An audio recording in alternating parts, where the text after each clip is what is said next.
That's a really good question. I'm trying to think of who I've been listening.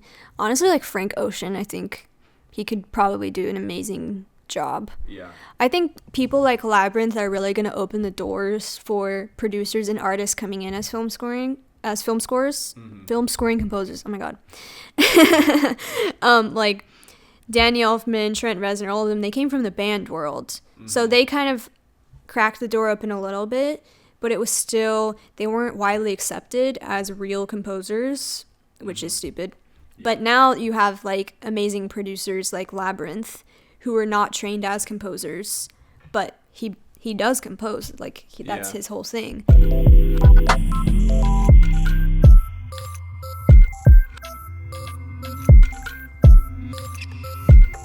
Location per se, so I just kind of strung things around to make this like a whole different place. Yeah, you have a lot of space to do so. It's really cool. Yeah, it's well, you're from Tempe, right? Like the Hudson Park area. Yeah, I thought it was so cool that you got to do the EP like based on where you're from.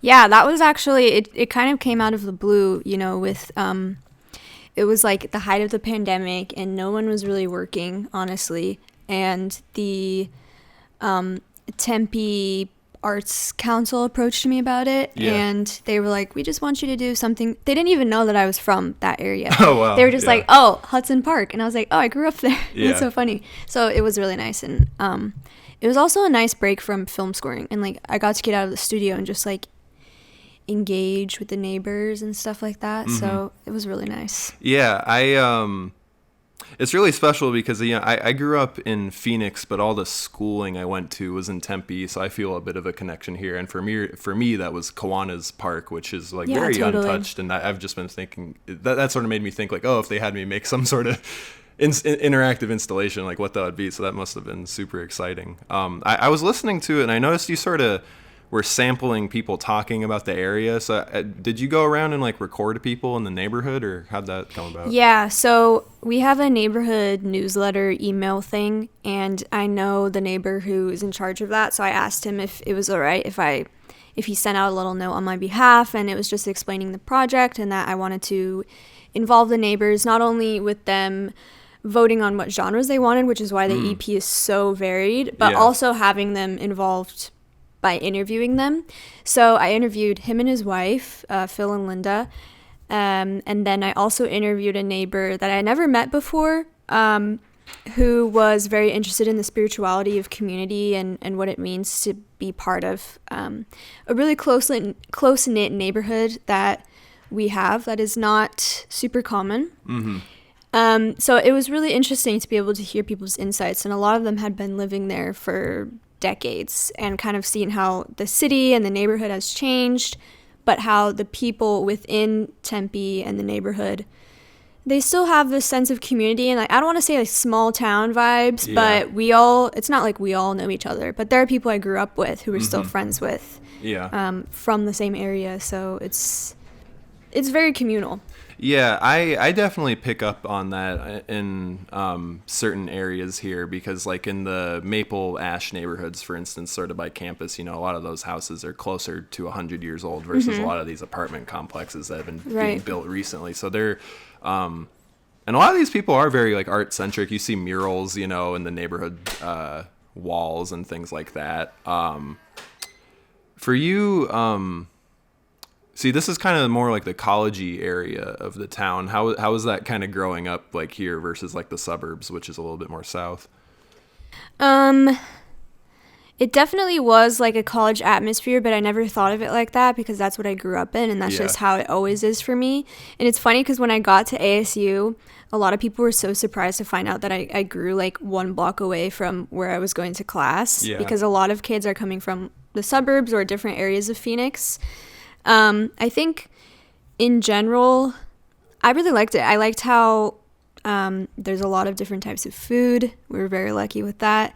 I liked how there's always things to do on campus, especially growing up as a kid. They often had free things to do and interactive play things. So I was always involved on campus in some way or another growing up, which for me it was normal, but in hindsight I realized other kids that wasn't really the childhood they had. Yeah. But that's just how it was. My mom worked there and she took me there to the office with her, and I just kept going there until I went there for real. Yeah. No, that's pretty exciting because I think a lot of people in like suburban America kind of wish they lived in a more communal area where there's events and activities and stuff to do and people to meet all the time. So that's really exciting. And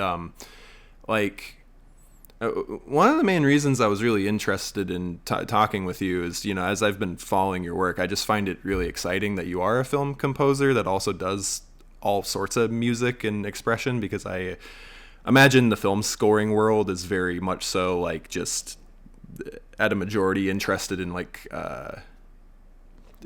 film music and, you know, contemporary scoring and stuff like that. And like with the EP, you know, you had I don't know if you would call it like salsa music or whatever, but there was like the Portuguese. Yeah. So you were saying the community sort of voted on what sort of music would be in there? Yeah, so I kind of gave them a list of genres to choose from. I think it was like 10, based on stuff that I already liked listening to, because I did want to work on genres that I enjoyed, and then I asked them what they all wanted, and a lot of them voted for like the upbeat like dance stuff, like the reggaeton, which turned into the Portuguese like R&B kind of reggaeton beat, and then like some of them also wanted the styles that you often hear in film scoring, which is more like classical, minimalist, piano style, that type of thing.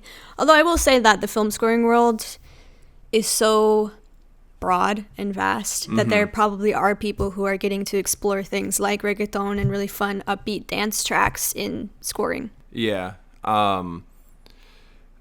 You know, one of the film scores I really love of recent years, like I actually have it right here, was the Her, which, you know, was done by the band Arcade Fire. Yeah, I love them. Okay, sweet. Yeah, because like that, what do you think about the music from that movie? Because it's, you know, in some instances like melodic piano, but then other times like just kind of experimental like synthesizer, like soundscapes. Yeah, I'm not entirely too familiar with it, okay, but I will say I'm familiar with Arcade Fire's style, and so I can kind of feel how they would approach a film.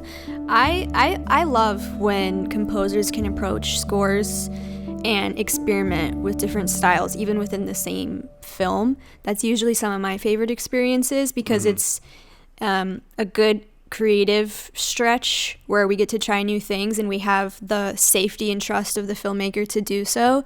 But I will say that Arcade Fire sound, the synth sounds, the experimental vocal sounds have become way more popular in the last decade or so. Yeah. So you encounter that a lot in all types, from indies to, you know, big studio Hollywood films. So I love it. I mean, personally, that's like the style that I gravitate towards as a composer anyway. So yeah, but I mean, I grew up listening to Arcade Fire, so I just love their sound in general. Yeah, I was really excited. They made these physical copies where to me, like, this is some of my favorite film music, and it is very non-traditional. And it was never on streaming or anything. And like this last year, once the movie turned like 9 years old, they just put out like vinyl and cassettes, and I was so excited to have like an official copy of it. Yeah. So I had a composer friend who they used to express a little bit of frustration of like the popularity of Hans Zimmer and Trent Reznor, not because they disliked their talents by any mean, but they found that film students had either watched like Inception or The Social Network, and then they would just kind of use those as temp tracks and say, do that. Do you feel like you've been kind of pigeonholed by sort of younger directors wanting this exclusive style? I definitely did have that experience, especially while in school. I would say probably 8 out of the 10 directors would give me Social Network as a temp. So it's definitely, that's kind of just how I realize how the industry is, because directors follow trends of what they like seeing on screen at the moment. I mean, it used to be like big orchestral John Williams style, and then it became more Hans Zimmer style, and now I feel like it's gravitating more towards like Nick Bertel style, where it's kind of like more of a mixture of things. But it definitely is difficult sometimes to have a temp and the director, like we call it temp love, when they Yeah. just get so attached to the way the temp sounds that it's Yeah. difficult to get them to try new things. Yeah. So with experiences like that, I've kind of just, at the end of the day, it's our job to service the story and what the director wants. Although I will say those collaborations aren't necessarily the most exciting because it's kind of like, oh, something I've seen before, social network. And something I really don't want to be is a copycat of someone else. Yeah. And there are people who, have really excellent careers being, a cheaper John Williams or a Right, cheaper yeah. Hans Zimmer. They've made a career off that, but it's difficult sometimes. I definitely agree with your friend that with younger directors too, sometimes they're a little bit less inclined to think outside the box just because they're still figuring everything out just like we are. Yeah. So it kind of depends on the project. But I will say in school, I felt a little bit like boxed into this is what they wanted and what they were seeing on the screen at the moment. They just wanted me to copy. But I think I've done a pretty good job of at least trying to encourage directors to try new things, even if they end up saying no. At least I tried, Yeah. No, there's a lot to talk about there. I just want to. Okay, that one's good. Okay, we should be good. My initial paranoia is gone. So, yeah, like you were saying about how the film score meta was, John Williams and these big orchestral things. Why, like. I certainly was a film student who one of the first things I shot, I put like social network music in it because I had just seen that movie and I loved it. And, so I could tell you as a director, editor, why I liked that. But, with you being close to the music and how it's made and how this stuff makes you feel, like, why do you think that sound is resonating so much with directors? Like, have you been able to pick up on a common theme? Generally, directors really respond to emotions. So whatever that temp music, the social network, whatever you use means to you emotionally, you've assigned some type of experience to that music and they want to emulate that experience with their story. So I find that it's easier to talk to directors less about what's this specific instrument, what's this specific tempo, musical terms, and instead being like, what about the temp music makes you feel X, Y, and Z emotion? And then that way I can try to utilize that in my own work, but in a way that's me and not copying Trent Reznor, So, Yeah.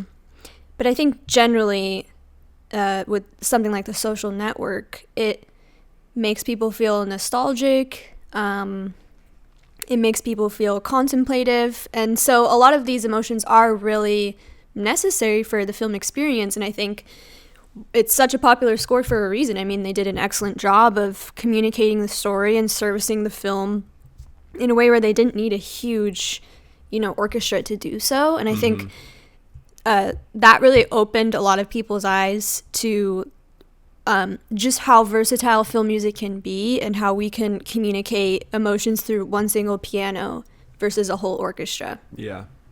Yeah, I completely agree where I think the job of anybody in a film is ideally to elicit a feeling and, where the director's trying to serve an audience who's watching it. And, film is so much like an emotional experience. I think sort of figuring out why a department head wants something is so important and just trying to elicit that. With music is interesting to me with film where it is such a driving force of feeling and nostalgia and just sort of what people go through while watching a movie, but then it can in the creative process seem the most scrutinized and it falls prey to revisions and a lot of just handling by people who aren't the composer. I don't even know if I have a specific question there, but just like, could you talk about that experience? Because I imagine it's, quite frustrating. Yeah, it's different from being a musical artist just independently. Because, for instance, with my EP or, just with my own music, no one is telling me how they want it to be, revising it. And you have complete creative control. With film music, you have to let go of some of that control, and by some I mean almost all of it, because there's a lot of chefs in the kitchen who are trying to work with the composer for it to be a certain thing, but sometimes music can be such a, it's not entirely tangible to talk about. Whereas, like, maybe with an editor, they might have an easier time explaining what they want. Usually with film, it's a lot of back and forth. And generally, if the collaborator is really open and excited and trusts me and gives me the time specifically to process edits and then send them something new, it's a totally fine experience. It's enjoyable. And then we both end up being proud of what we've created.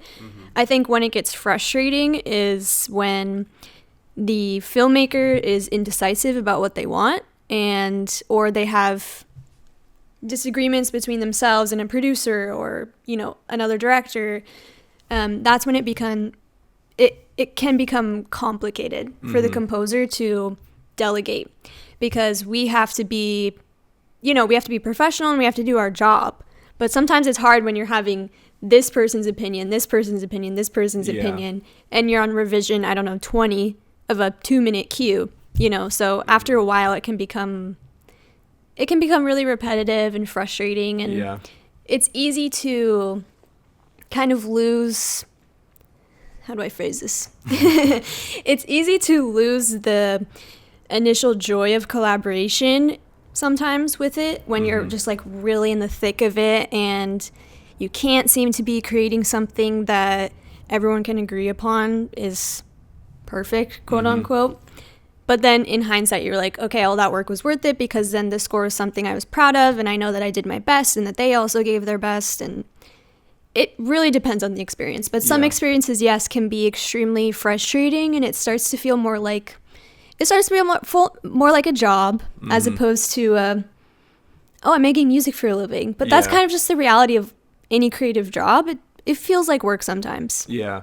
You know, working with an indecisive director, I can see how that would be really frustrating, because then you don't even really have a concrete emotion or vision that you're latching onto. I've done projects before where I was working for someone else and they had some ideas of what they wanted and they were very locked into that, but it wasn't very fleshed out. So then I sort of had to introduce conceptual ideas that would match that, and then you have these two things that don't, neither of which are fully fledged, just kind of pushing together, and then it's like the final product doesn't really elicit that strong of a feeling because it wasn't based in like a big mission. But then I imagine if you're working with an overly decisive director where they know exactly what they want and they're just almost hiring you to execute even though they're not a musician, like that, would that be more frustrating, I assume? It yes and no. Like, I do like when directors know what they want and they can clearly tell me what they want, because usually that means less back and forth. When it gets frustrating is when they don't want to budge from what they want. And then it's a little bit more like, I'm just hired to do this music, and it's less about me as a composer getting room to experiment. But, you know, there's all types of personalities that are in the film world, and some directors that's just what they want, and that's you know, usually I have that understanding when I first meet with them, because it's pretty easy to tell when someone really knows what they want versus when they don't. In your dream situation, would you be presented an edit that has no temp music at all and you just kind of get to feel the movie how it is?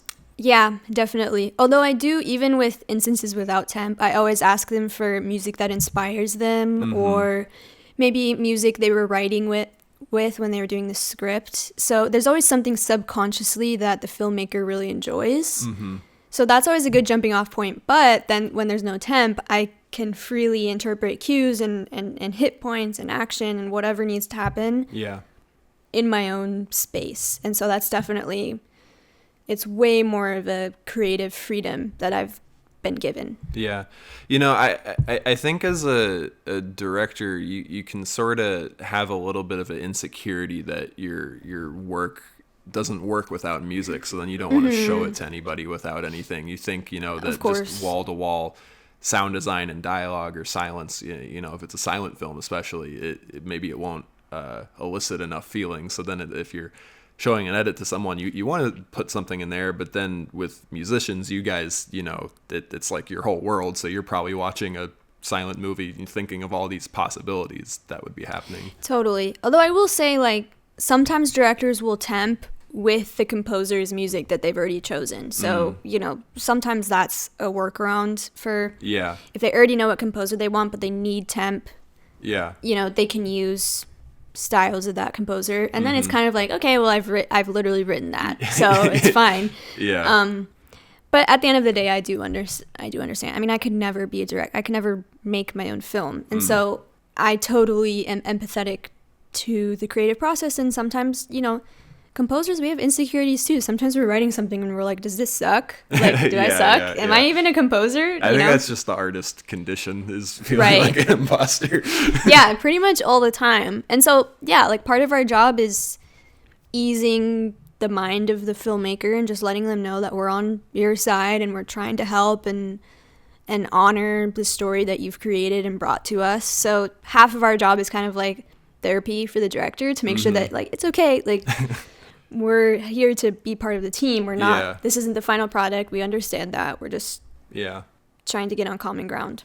Well, I think also for me, when I first worked with a composer, that was getting a first draft was arguably the most exciting process of making the whole movie, because when you go to direct something, whether or not you're shooting it, you have some idea of what it'll look like and the tone, and maybe you had a hand in the dialogue, so you have all this stuff that you can picture.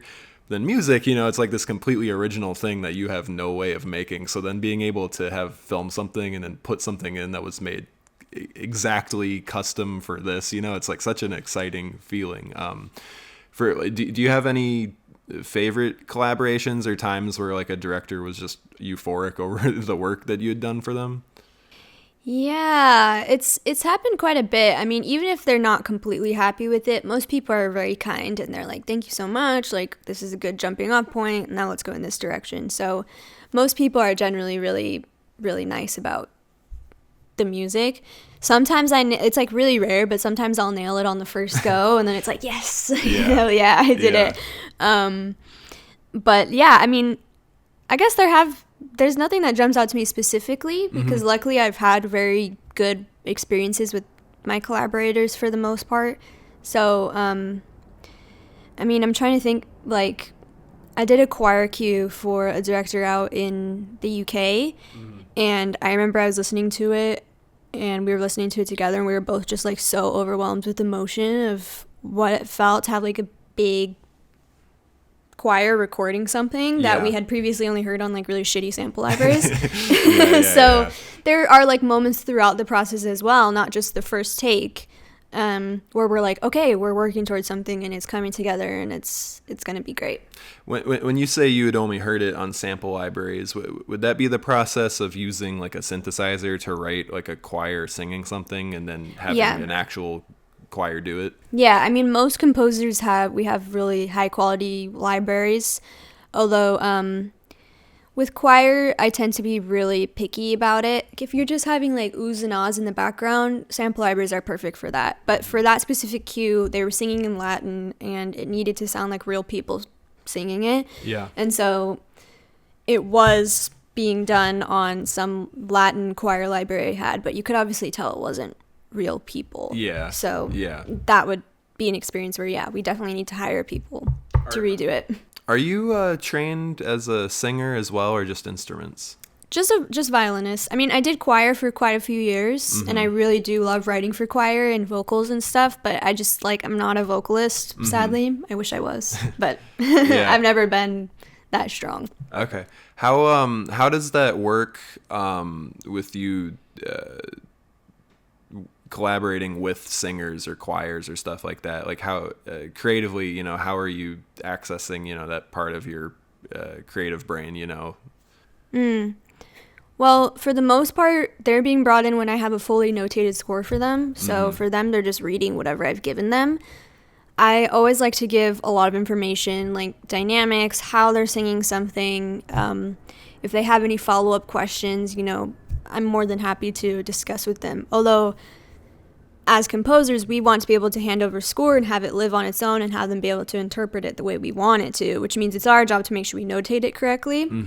But during the writing process, I'm definitely just have to be hearing it in my head. I'm like, okay, this synth is going to become the soprano. This is going to become the tenor, whatever.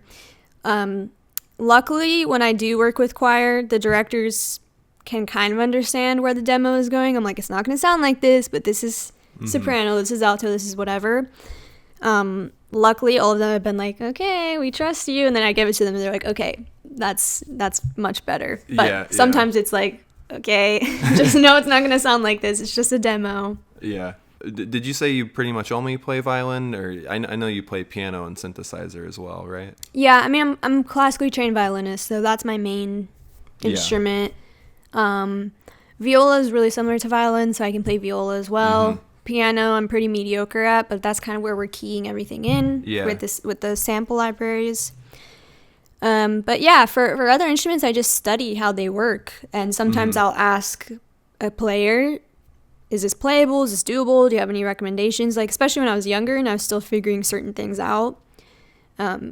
Just collaborating with people who do know the instrument really helps. Yeah.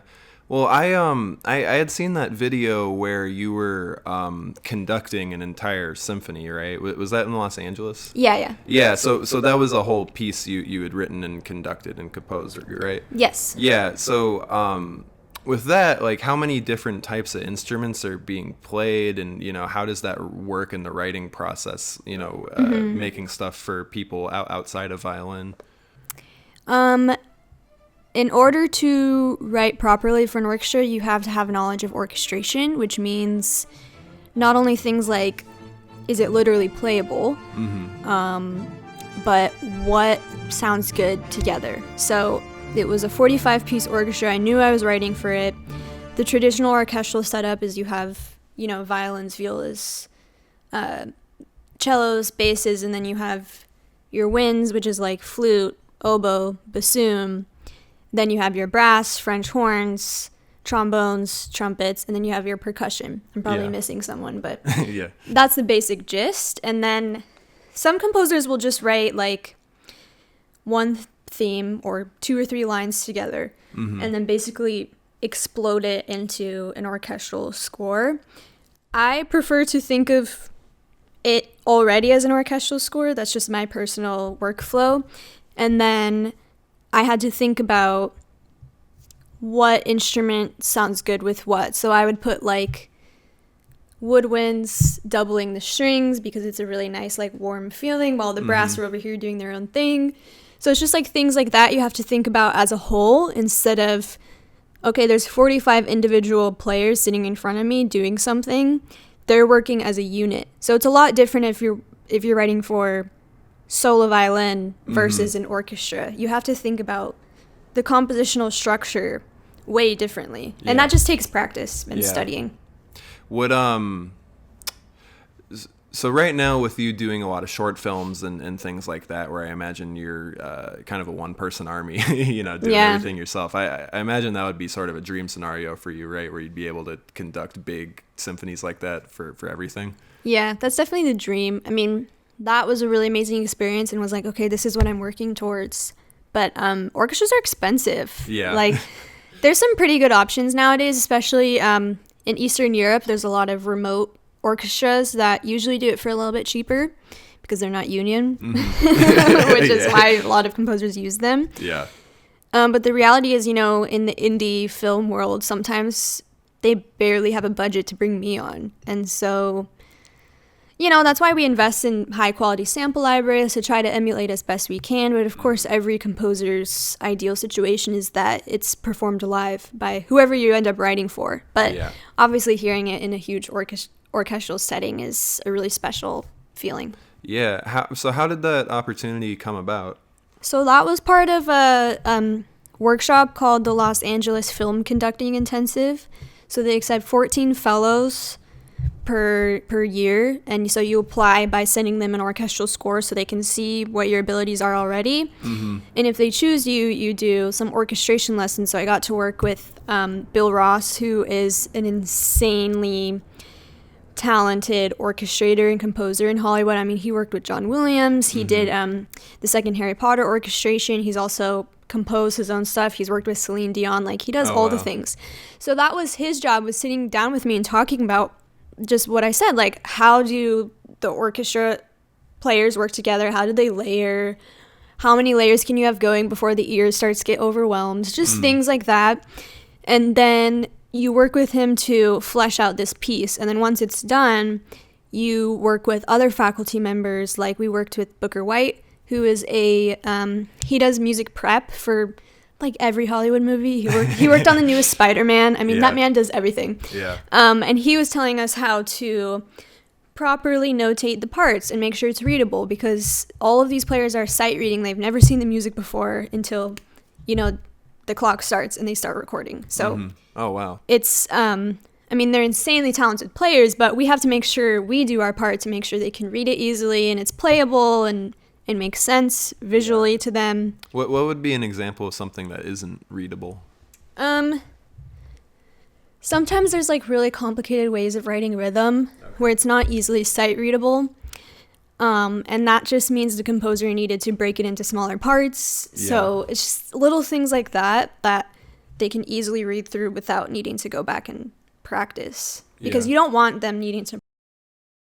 Yeah, okay, yeah. Yeah, well, you were just saying that they haven't even seen it until they're recording. So is practice not encouraged as much just because of a matter of time and money? Or Yeah, I mean, in the film world, like, time is money. Yeah. And especially if you're working with players in California, they're usually union. And so the union has very strict rules about how long the players can play before they need a break or before you need to break for the day. And if you go overtime, you have to pay them overtime. So there's a lot of different things. I mean, they do their part by making sure they are excellent players who can sight read really well and do a really great job and get it done. But if your music isn't readable, or if a part is missing or something, like, all of that costs time, which means it costs money. Yeah, so that makes sense. The film recording world is very, like, you need to be on top of your shit. Yeah.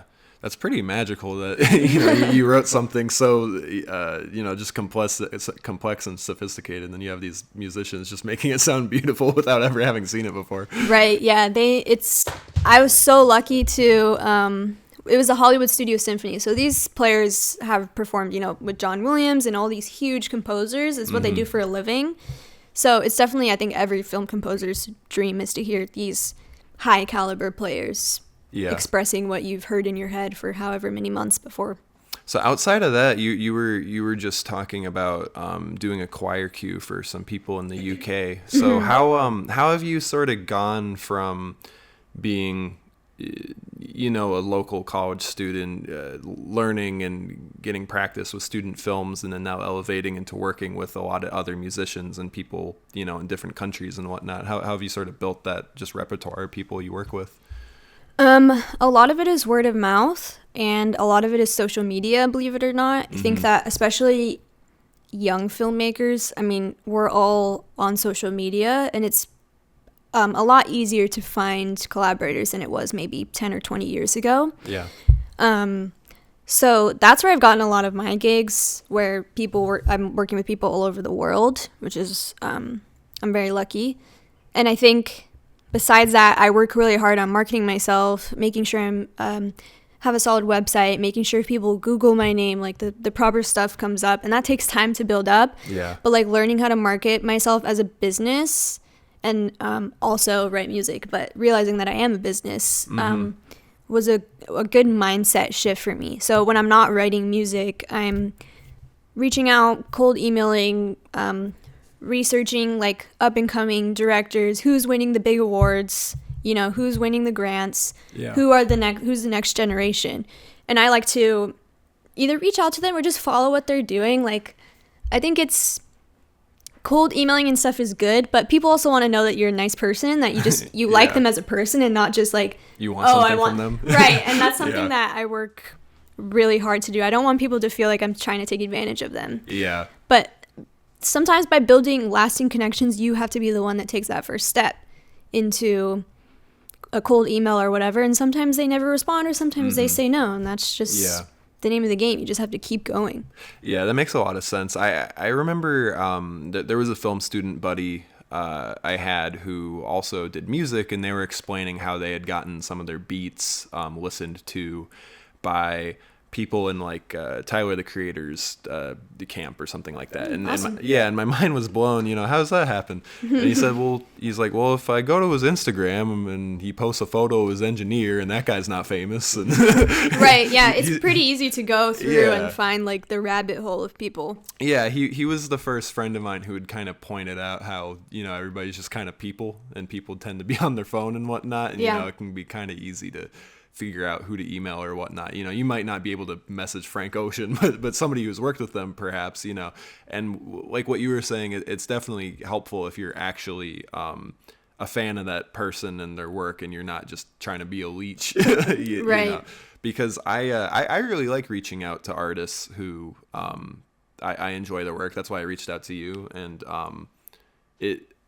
it is really amazing how you can kind of get your stuff seen and start to build a connection, so easily. Yeah. And I find that if you approach people just as a nice person and you're like, hey, I'm a really big fan of your work, would love to talk about your journey and how you made it in the industry, people love talking about that stuff because it's not every day that someone's coming up and just wanting to know about them. Yeah. And then through that, you're able to make friends and build genuine connections, and they're able to refer you to other people, and then it kind of like spirals from there, and then you kind of start to build a network. Mm-hmm. And yeah, silver lining of the pandemic, if anything, was that people were on their phones and people were home and more likely to have Zoom calls and things like that than they would have before. Yeah. It's so funny too, because we could have been doing that the entire time, but we're so rigid Right. with the way we do things.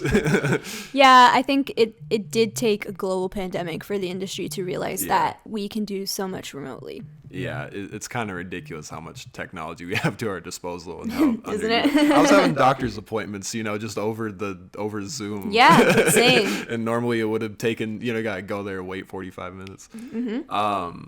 So yeah, you were talking about making like lasting connections. Have you been able to work with the same director multiple times? Yeah, definitely. There's one in the UK I've worked with a few times. Yeah, just kind of all over. Generally, people are always on to the next thing in this industry, and they're just trying to keep the grind up. So luckily, people like me enough to come back to me, so that's nice. How creatively has that been for you, working with the same person multiple times? I imagine it would get easier. Yeah, it's definitely easier the second time because you already have some type of relationship, and usually you like each other.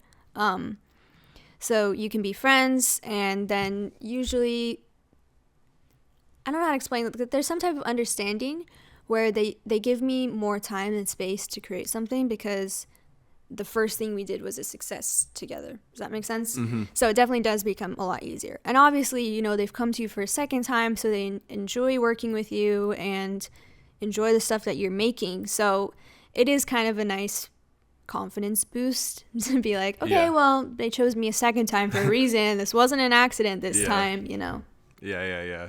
I wasn't their last choice. They actually wanted to come back. Maybe I was, but they didn't tell me. Yeah.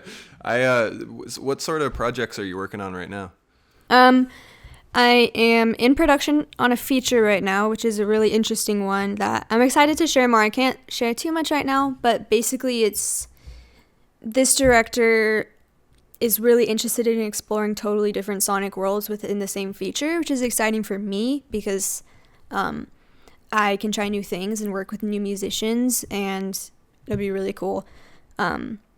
Besides that, some short films, including with the dance company I regularly work with, including some live performances coming up of the score that I'm creating right now. And what else am I doing? An animation. Yeah, it's kind of all over the place. Yeah. I also teach violin as well. So wow. when I'm not writing, I'm teaching. So that's also a whole other part of my schedule that needs to happen. Yeah. How long have you been teaching? I guess 4 or 5 years now. I started when I got into college. Mm-hmm. I mostly teach little kids because I really like working with beginners and seeing how excited they get about music. And sometimes with certain violinists, when they get older, they kind of get bogged down by the bureaucracy of being a classically trained musician. But when you're a kid, you're just excited about learning something new. So that's why I love working with them, because it kind of reminds me, like, music is a really awesome thing, and and people love it. Yeah, it's unfortunate when art becomes just kind of this rudimentary sort of just job where it's very procedural and the magic of it starts to wane away. And that's where I think helping people, whether or not it's little kids or just students or whatever, with advice is honestly such a good way to spend your time, because it feels good, knowing that they'll wind up making something really good and they're still excited about it. Yeah, and I also had a really special relationship with my violin teacher that I had when I was really young. So, ideally I would like to be that role model for these kids as well, because she did mean a lot to me, growing up.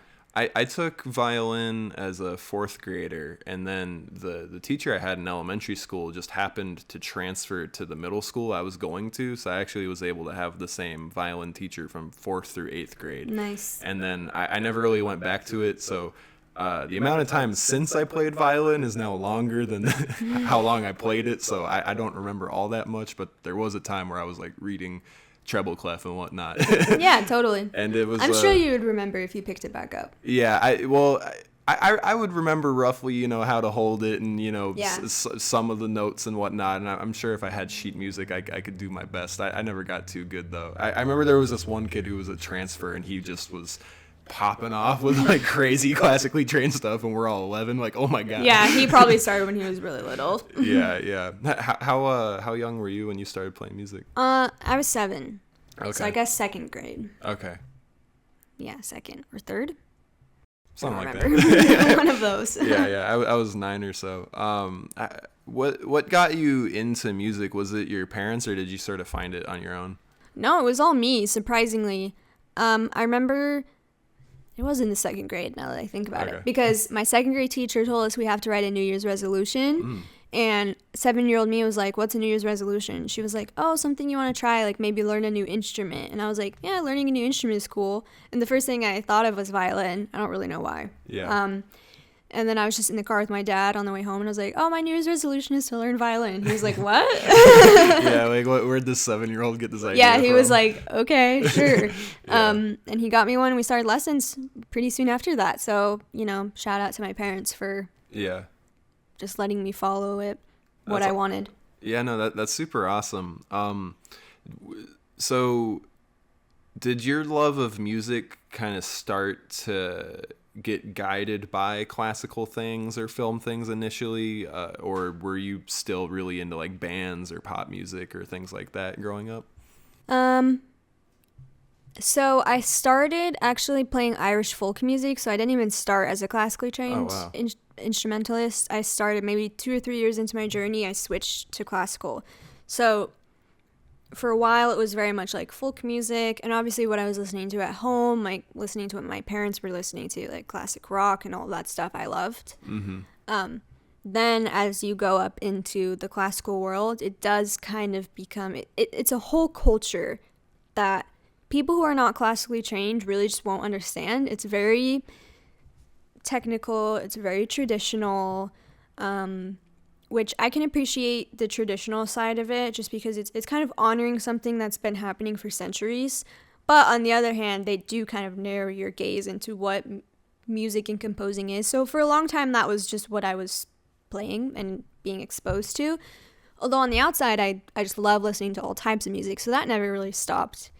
I didn't start thinking about composing until I was 15, and I first started trying to do what I had always been exposed to, which was like classical, traditional style, but I really wasn't fulfilled by just writing concert music.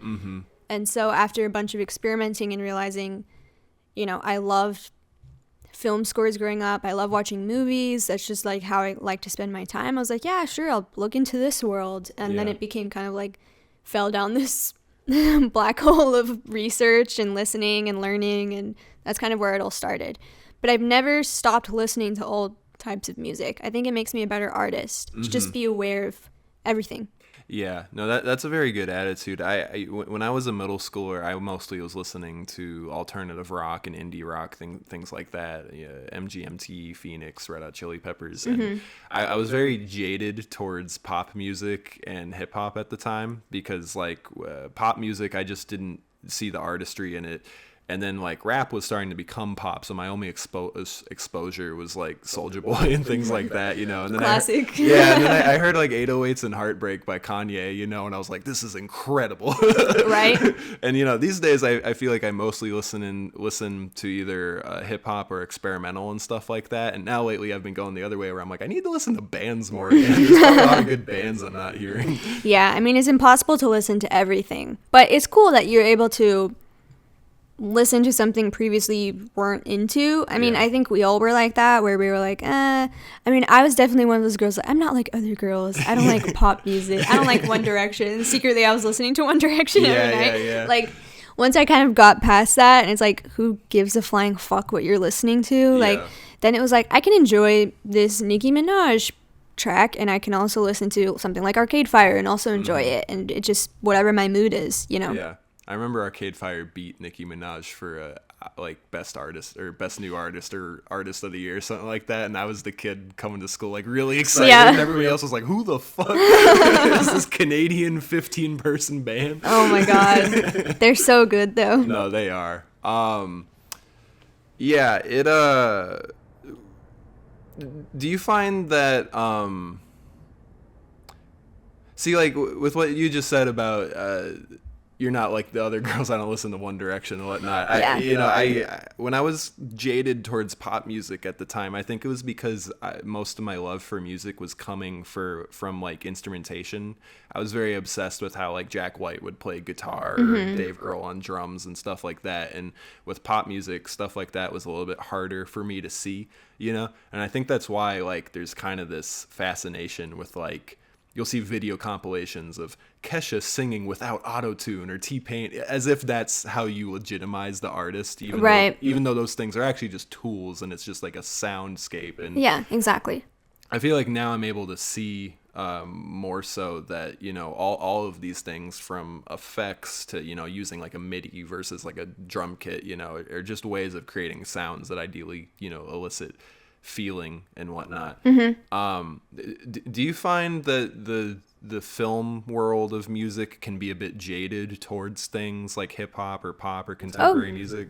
All the time. Yeah. I mean, I think it's kind of like how I experienced in music school, where like the old professors were very slow to accept change, where I had a professor tell me, you know, film music isn't real music, isn't real composing. So I think that there's a lot of old people in the film composing world who are exactly like that. And so it's half like a generational thing, and half like people are very attached to their tradition and what they know and what they're familiar with. And it's hard to go out of your comfort zone and try new things as a composer.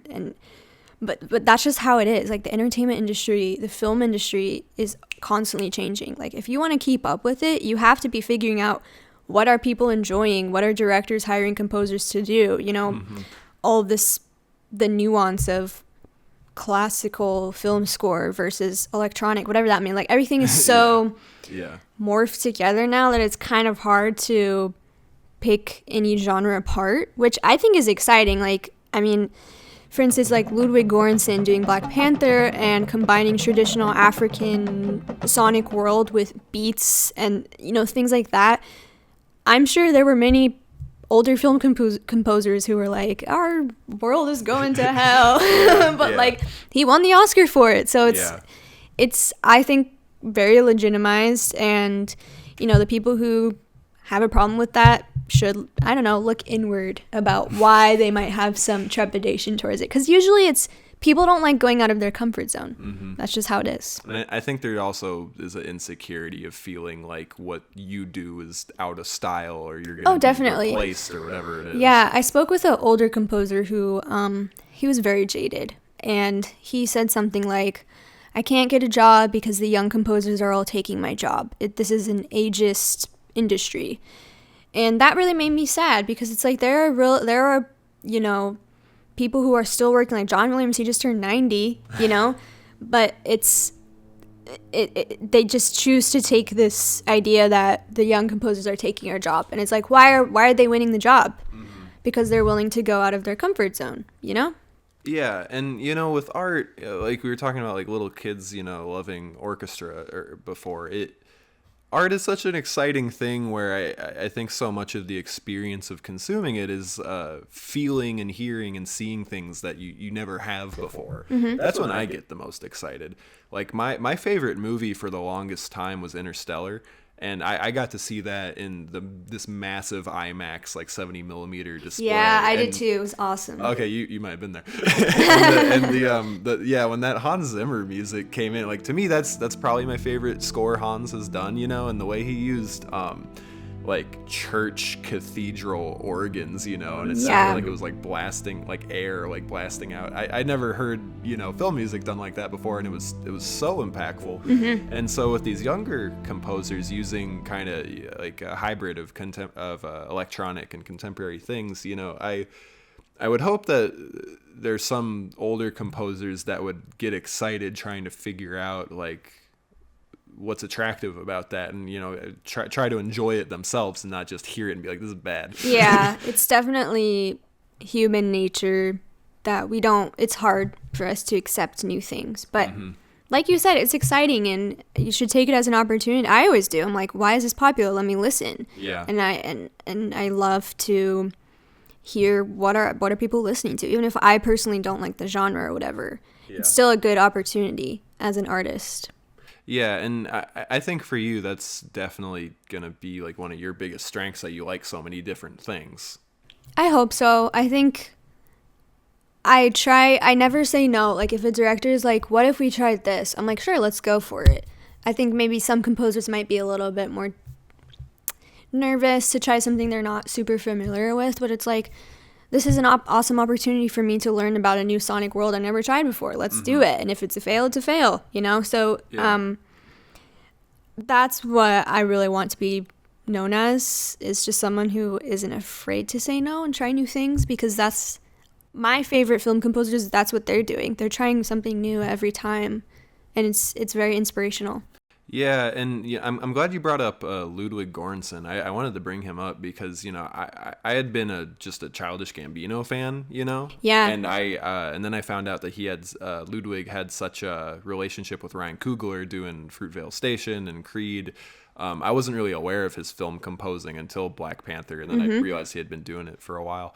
And to me, it was so inspirational that this guy winning the Oscar, for composing Black Panther, like 2 weeks prior, had won Song of the Year for This Is America. Yeah. And I'm like, it's awesome.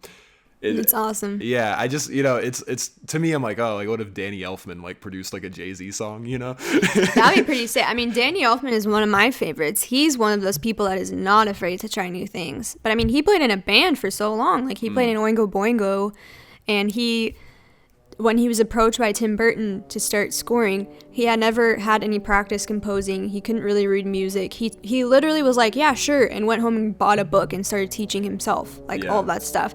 So he's another person that I really admire. He's not afraid to try something that scares him, and he's usually really thinks outside the box about what even traditional instruments can do in a very unique way.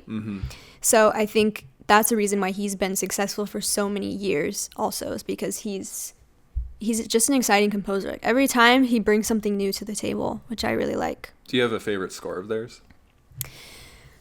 Danny Elfman, I mean, Nightmare Before Christmas is a classic. I think I just like pure nostalgia, and the fact that he also sings Jack Skellington's part is really cool. Simpsons theme, obviously, it doesn't really count as a whole score, but yeah.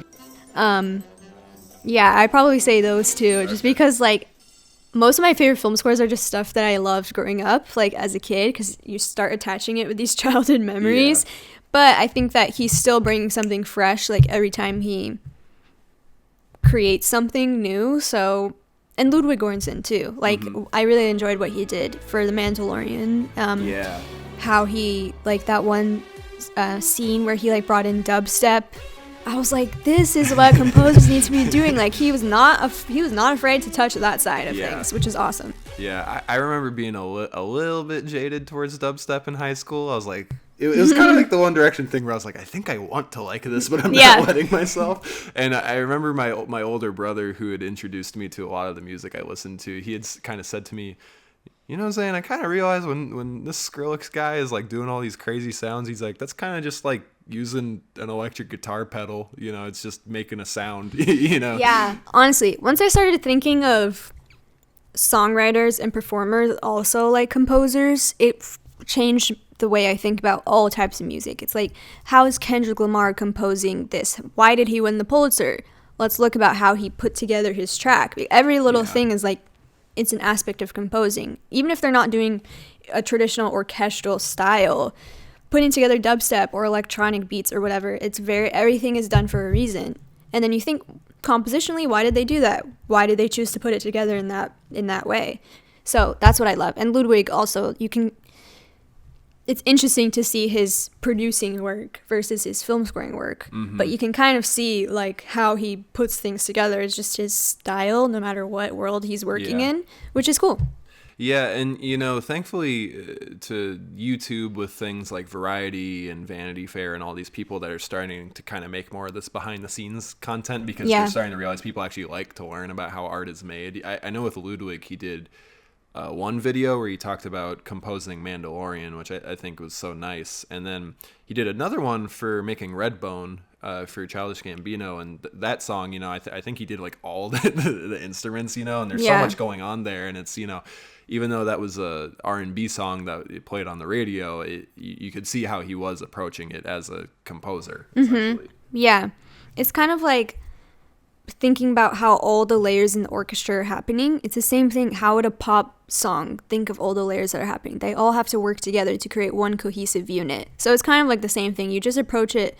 Yeah, it's different avenues and different instrumentations, but at the end of the day, you're thinking about how are all these layers going to work together to create something sonically that's interesting to listen to. Yeah. And, you know, Kendrick is such a good example that you brought up, because the way that he uses his voice just with expression, like sometimes he sounds like 4 or 5 different people, you know, across an album. And, you know, To Pimp a Butterfly with its jazz influence so heavily, like it has so much going on in that album. And I think that's why people latched onto him so much, is just like how much expression they were able to get across. Yeah. I think with the voices, he's kind of like Eminem, where he creates different characters, which is really interesting, because then now he's creating a story with his voice as an instrument.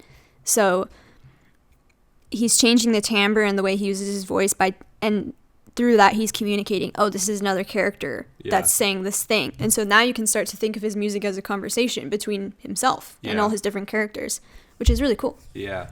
You know, one interesting thing too about just using voice, something I've always loved about Kanye is like, he's not a perfect singer by any stretch of the imagination, but he's kind of found a way to make imperfect singing like really lovely to listen to. And in some cases it is because of autotune, but I think most Kanye fans would agree it's not that the autotune is like creating this illusion that he's an amazing singer.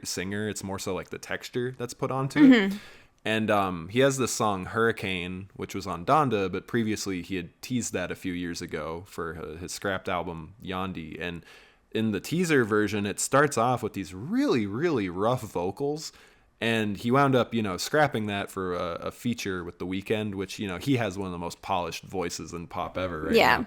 But there's like this large community of people that just miss the reference vocals, because they're like, there's a lot there, even though you're singing like so off key, but it's good.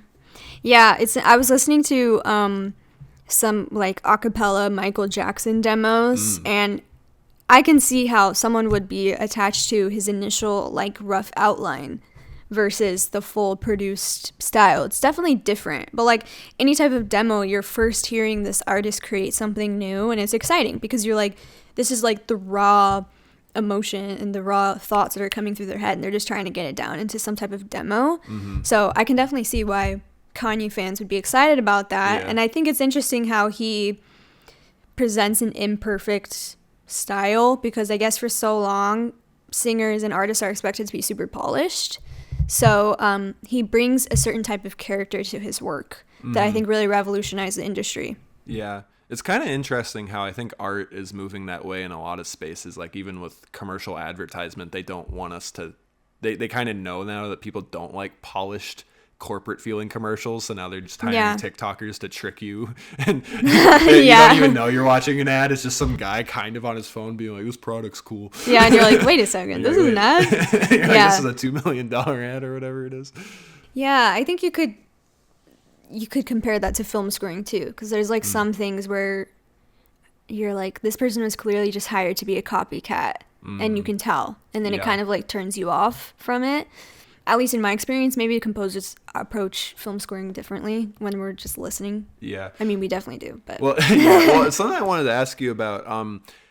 So there's this very popular film video essayist, Every Frame a Painting, and they had this really big video. It was the last one they ever made, actually, about the video as a whole was kind of about temp tracking, but in a micro focus, they spoke about the Marvel Cinematic Universe. I think I saw that one Yeah. where there's like no real themes. Is that the one? Yeah, so in the beginning, he kind of man on the street asks people to hum Star Wars and Harry Potter and Jurassic Park, and then, he says, can you sing anything from the MCU? And people are just like, yo, why doesn't the MCU have a theme song that I know in my head? And he sort of goes on to show all these examples of scenes where this one drone shot in Thor 2 is the most emotionless track ever, and it's almost identical to Transformers, which then was identical to something else, and how it just becomes a copy of a copy of a copy. Yeah, it's a lot of it has to do with that whole, like, there's a lot of cooks in the kitchen where Marvel has like 30 million producers who all want it to be a certain way. And also with stuff like Marvel, they show it to test audiences before release. And if there's any sort of like, oh, the score bothered me or the score was weird, they water it down. So it's like very extremely watered down. It's kind of like cookie cutter because, oh, this was really popular, so we're going to keep doing cookie cutter scores for every single one because that's how we know that works, and we don't really want to try anything new. And so I think that's the mentality of a lot of these big studio people because it's money to them, It's hard, though, because there have been a few experiences where composers have been fired off of Marvel stuff and replaced with someone who is known to do cookie cutter stuff. And this person has 6 weeks to do a cookie cutter score like they've always done for Marvel. And it's a little bit frustrating that they would do that. They would fire someone so late. And, it's actually not that rare for composers to be fired off of projects, especially if it doesn't resonate with the test audience or whatever. So there's a lot of moving parts, but I think that's why the final product is so generic that it's not memorable because the composer may have tried to do something creative, but it gets quickly beat out of them. Yeah. I think, unfortunately, when we work in kind of a capitalist like art structure, as the years go by, things just narrow and narrow more and more to this sharpening point of just like ultra money capitalist thinking with all these end products. And it's unfortunate because you look at these old blockbusters like Jaws or Jurassic Park, whatever it is, and the music is so much of what is memorable and nostalgic. And then you'll take something like Thor 2, and it's almost like the music is being made to not be noticed. Right. It's a very fine line we have to walk because technically we don't want it to be too noticeable to the point where it takes the audience out of their experience. But obviously, if there's certain moments where the score is allowed to soar, thinking about Jurassic Park, like things like that, Spielberg gave room for the score to just do its thing. And so obviously in those moments we want it to be memorable and something that really impacts the audience. So it's definitely like a dance you have to do because we're working against dialogue and sound effects and all these things that are happening at the same time. But if it's not noticeable the entire way, then that's a little bit of a problem. Do you know how the mixing and mastering works between sound design, dialogue, and film composing? Like, do the musicians have a bit of say in that to make sure their music isn't just crushed down? Yeah, so that's called the dub. The dub mix is basically the entire last step where the composer usually goes, or the music editor goes, who acts as kind of a liaison if the composer can't be there. and then the sound effects people have already given their stuff. The dialogue people have already done ADR and all of that. The dub mixer is sitting there with the filmmaker, with the producers, usually with someone on the music team. And they're sitting there and they're doing levels. And there are times I've heard where it's pretty common where either the composer or the music editor has to fight for something to be heard. There's a lot of stories of people writing a really intricate, amazing cue, and then it gets squashed down so far in the mix you can't even hear it.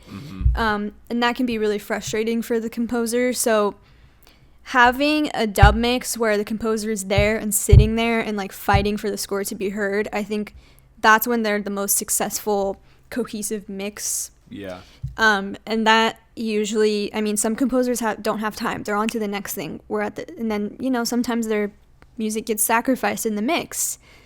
Sometimes they'll cut complete cues without the composer even knowing. So Jeez.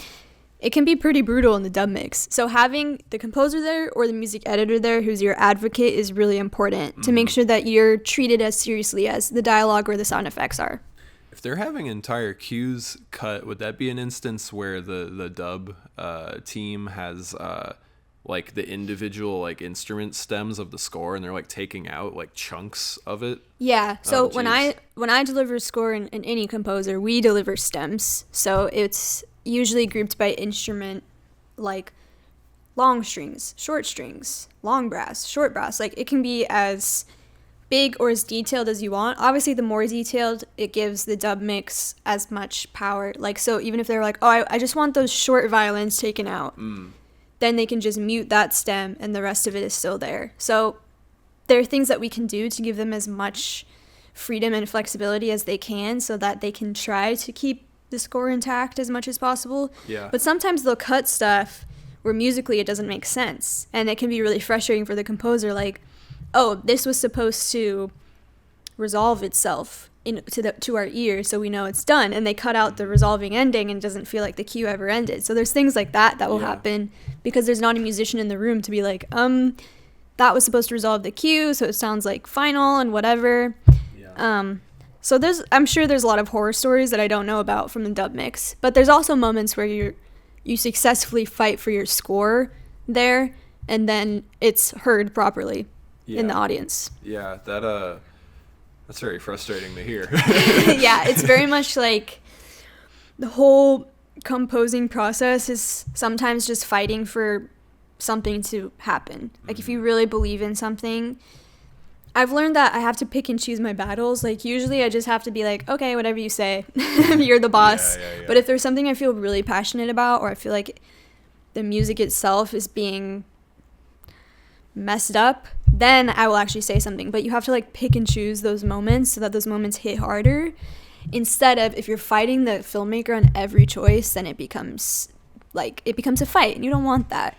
So yeah, I've been there before, certainly, where I'm like, all right, this is becoming at this point a paycheck and I gotta protect my sanity and I have other things that I have other things that I'll be able to work on. So yeah, unfortunately picking your battles is necessary. Yeah, that's just how it goes. Yeah. I don't want to shit on Marvel too hard. I recognize that the sort of systemized pipeline way they do things is just not super cohesive to art. Mm-hmm. Do you have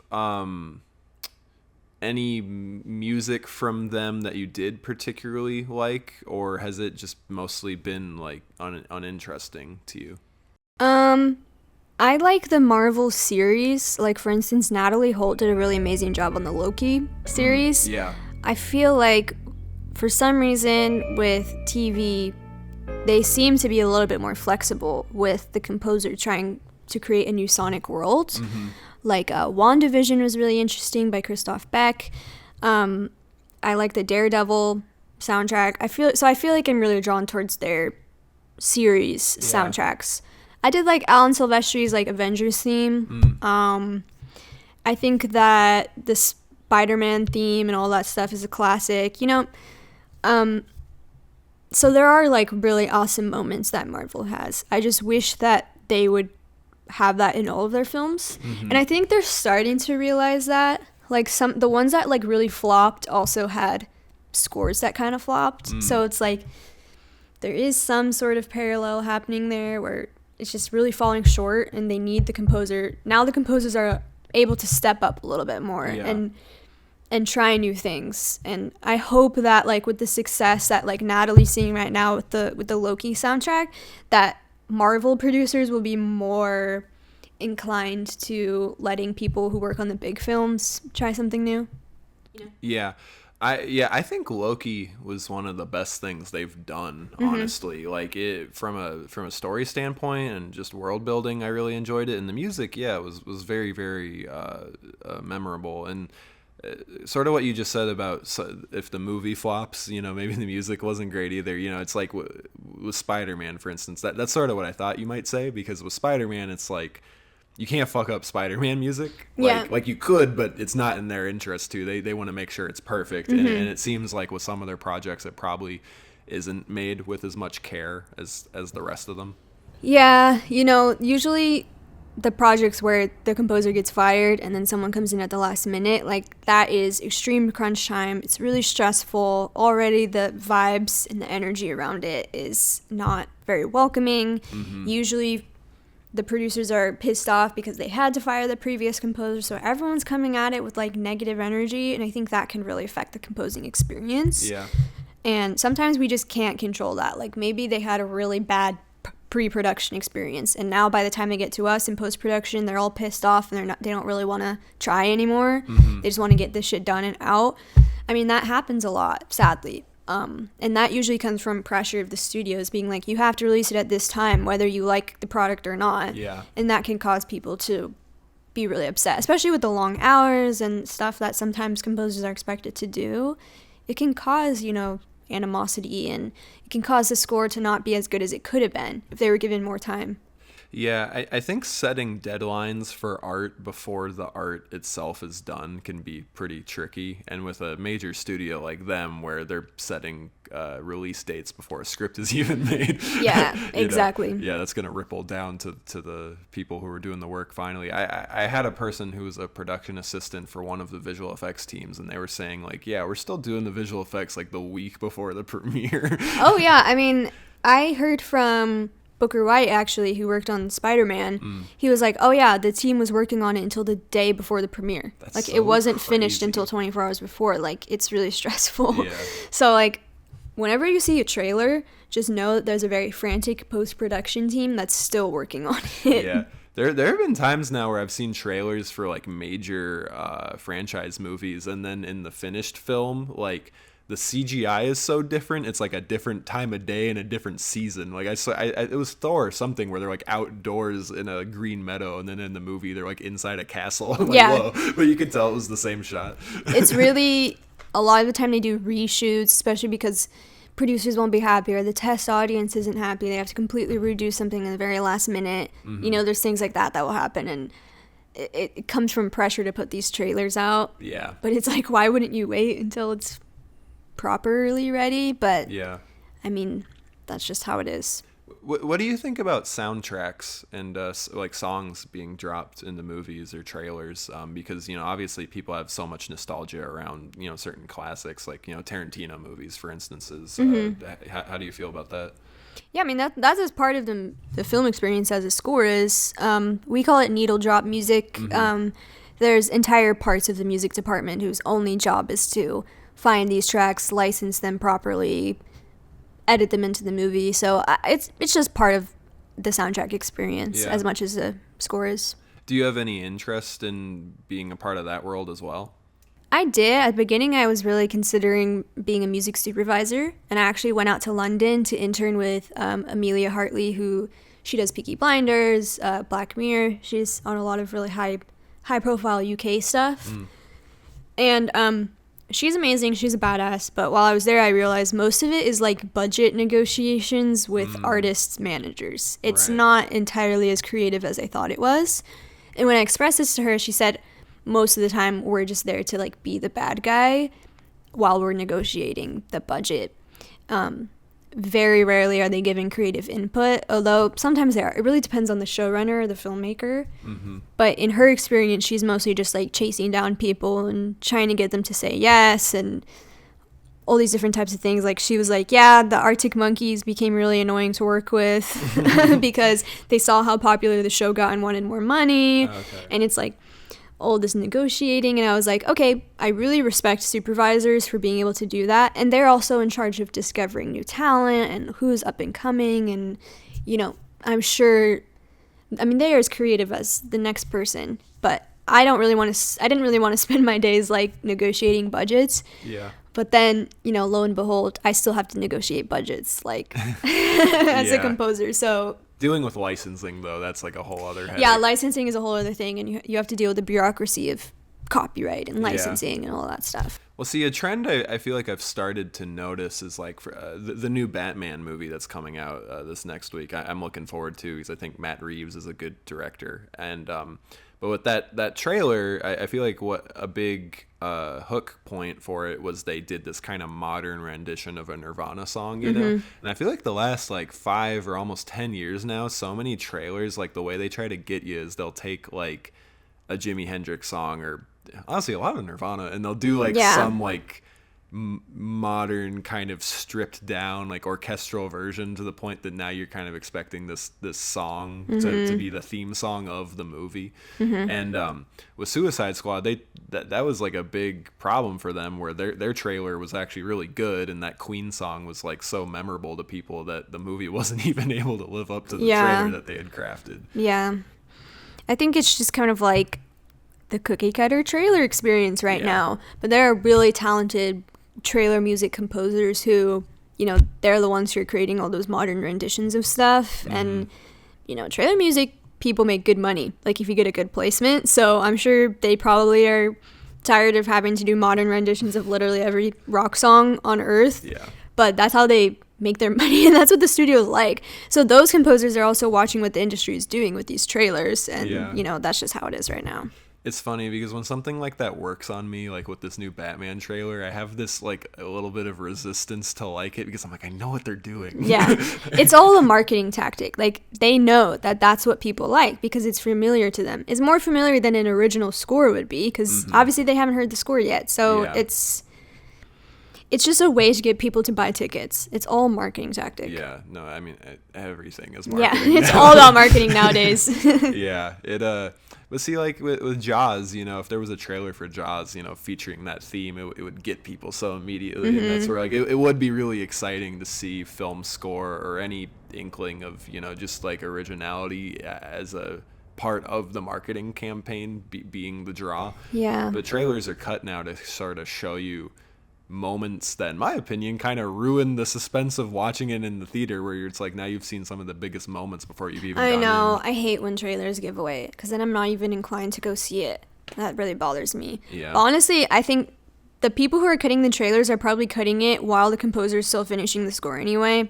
So you know, you have to pick and choose your battles. But what do you think about I can't even say her name too well because it's like super European, but the composer who did Joker.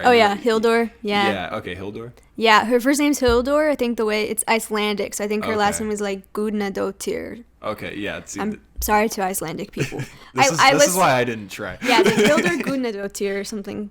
I'm probably really butchering that, but she's awesome. Yeah, there's so much good music that comes out of Iceland. Oh yeah, like Jóhann Jóhannsson. Oh my god, so good. She was actually like his protege, kind of. Like she assisted him, which is why she's kind of got bigger, because he passed away. So she was kind of filling that hole of that style. Yeah, I know with Joker, Todd Phillips was saying how she had sort of written music before they had filmed, and they were playing it on set, and there was a sequence where Joaquin kind of performed like based on the music. What do you think about that sort of? No, I love stories like that. Not only do the actors get to be fully immersed into the sonic world that she's created, but it means that the filmmaker brought her on so early, like they know that composers like we love being brought on early, because it gives us time and space to create themes and stuff even based on a script, which is probably what she did.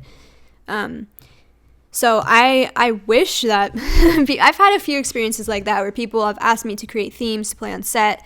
You know, especially after the Joker story, I feel like it's going to become a lot more popular. Yeah. The reality is most people wait until way too long to bring on the composer, and then it's just like, we have to get this done. But if they're brought on at the very beginning, it's like, wow, this experience is so nice. We're in this story together, and she probably had years to work on it as well, which was good. Like Howard Shore was brought on for the first Lord of the Rings, like 2 years before they even shot it. So he had 2 years to just like mess around and create themes. And so by the time they had shot it, he already had a lot of the music written. And that, for me, sounds like the ideal experience, because then you're not rushed. You know that the filmmaker trusted you to bring you on that early, that the filmmaker knows the power of music to bring you on that early. It's very much a more inviting process than kind of being brought on as like a cog in the machine at the very last minute. Yeah. It's a very different experience. Yeah, and with temp tracks, you know, you'll have people editing to the actual like beats of the song, so then you're kind of with your work, whether or not somebody had a temp track that they're editing to or not, like how do you approach like writing two visuals or two edits? Because something I always am really impressed by is when musical cues hit, you know, what's happening, because my brain just doesn't work musically. You know, I know what I like, but I could never write it myself. So I understand that you guys are writing in a certain time signature, and like you were saying earlier, you know, certain things have to resolve themselves, you know. But then if you're working within the confines of, you know, this shot is cutting here or this important moment happens here, how do you like approach making something happen musically on cue? Well, when we first get the picture, we always have a spotting session with the filmmaker where they tell you the specific key points they want hit, and you make sure you write all those down or whatever. Then when you're putting it into your software, because the reality is almost all of us work in our software now, you can mark those hits, and then as I'm sketching, I can kind of figure out what tempo I need to be to hit them. Time signature I usually line up after, to just be like, okay, now they can line up on hits, can line up on the downbeats or whatever. So it all kind of starts by creating like a roadmap for myself first, and then it's like, okay, I have 4 bars to get to this first hit, and it needs to be this tempo to get to the hit on time. Now I'm gonna explore. So it is confining, but in a way it also helps, because then I already know like how I need to approach the composition. So it is a lot different if I was approaching it as a concert work that wasn't attached to visuals. It would be whatever I feel like. But now it's like, okay, the hit needs to happen at this time code, this time code, this time code. So now I know this cue needs to be 2 minutes long. It needs to be this tempo, this time signature, whatever. And then I write. So usually from there, it's fine. If we're constantly chasing a cut, it can be hard, because then we're like, okay, they added 2 frames and now the tempo needs to slightly change. And that can be really annoying. So like, that's the hard part about chasing a cut, especially if it changed so minutely. But then you're like, now all the hits are 1 frame off. Yeah. Like, then you have to go through and, change it, which is what I'm working on right now. Like with a choir cue, I've been consistently having to move stuff over because of the cut changing. Yeah, I remember Ethan, a composer I've worked with a lot. You know, he was always like, "Get this picture locked." He's like, I don't want it moving and sliding around. Yeah, I mean, ideally, you come to a composer when it's locked, but then the person wouldn't be able to come on the script phase. Right. Or you could make some type of compromise, where they're creating themes freely in the script phase, but you don't show them the cut until it's locked. And then they can apply those scripts they've already written into the cut, and then it's easier for them to match up the timing. So something like that could work. Yeah. It's usually when people bring me on in a rough cut, and then they change it like 20 times, that's when it's like, okay, this is ridiculous. Like, just lock it and then come back to me. And I've had to say that to directors. They're like, oh, can you change this? And I'm like, give it to me when it's locked, and then I'll change it and we'll be done. Yeah. It's a lot faster that way. Yeah, no, that makes a lot of sense. You might not have an answer to this, but I just thought it might be an interesting question. Do you have like a favorite score from a bad movie? Like, was there a movie that was not good, but bad movie, but the music was actually like really hitting? That's a good question. Because I think a lot about how, like, sometimes a movie doesn't come together, but there's, still hundreds of people doing their job very, very well. Oh, yeah. I honestly can't think of one right now. But you do bring up a good point. Like, when people shit on a movie, people who, like, all the hundreds of people who put their time into it, it's like, okay, that kind of hurts our feelings. Because, like I talked to the guy who, I think he did, like, The Kissing Booth, like, the Netflix, and everyone was shitting on it. And he was like, yeah, I mean, it kind of feels bad to see everyone shitting on it online because I was just doing my best, like, as a composer and, certain things like that. So I always try to just, like, honor the composer no matter what. But honestly, I can't think of anything where I was like, oh, that movie sucked, but the movie was the music was so good. I actually haven't watched a film recently where I'm like, I hated that. Okay. So that's good. Yeah, which is good. Usually I can find some type of thing I like. Yeah. The only things I don't really like are like super action movies that don't really have much of a plot. That's about it. Yeah. No, when something's action movie or whatever, I still want it to be good. Of course, yeah. Yeah.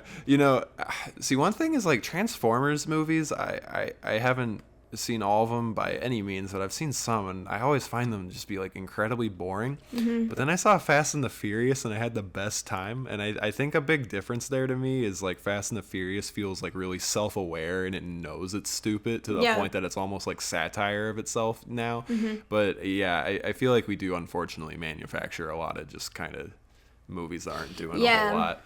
I actually, I do like that you brought up Fast and Furious because that's one of the things I, walked out of because I was so bored. Yeah. But I do appreciate you saying that it was satire because I could definitely see that. Yeah. I just, I went in it's to not my laugh thing. at it, though, is the thing. That's fair, yeah. I kind of went in just being like, nah, this is what everyone's talking about, and I wanted to go see a movie, so I'll go watch it. And then it was I don't want to sit through this anymore. Yeah, no, I'm not a mega fan by any means. The first one I saw was the 7th one. Oh, yeah, I've probably same.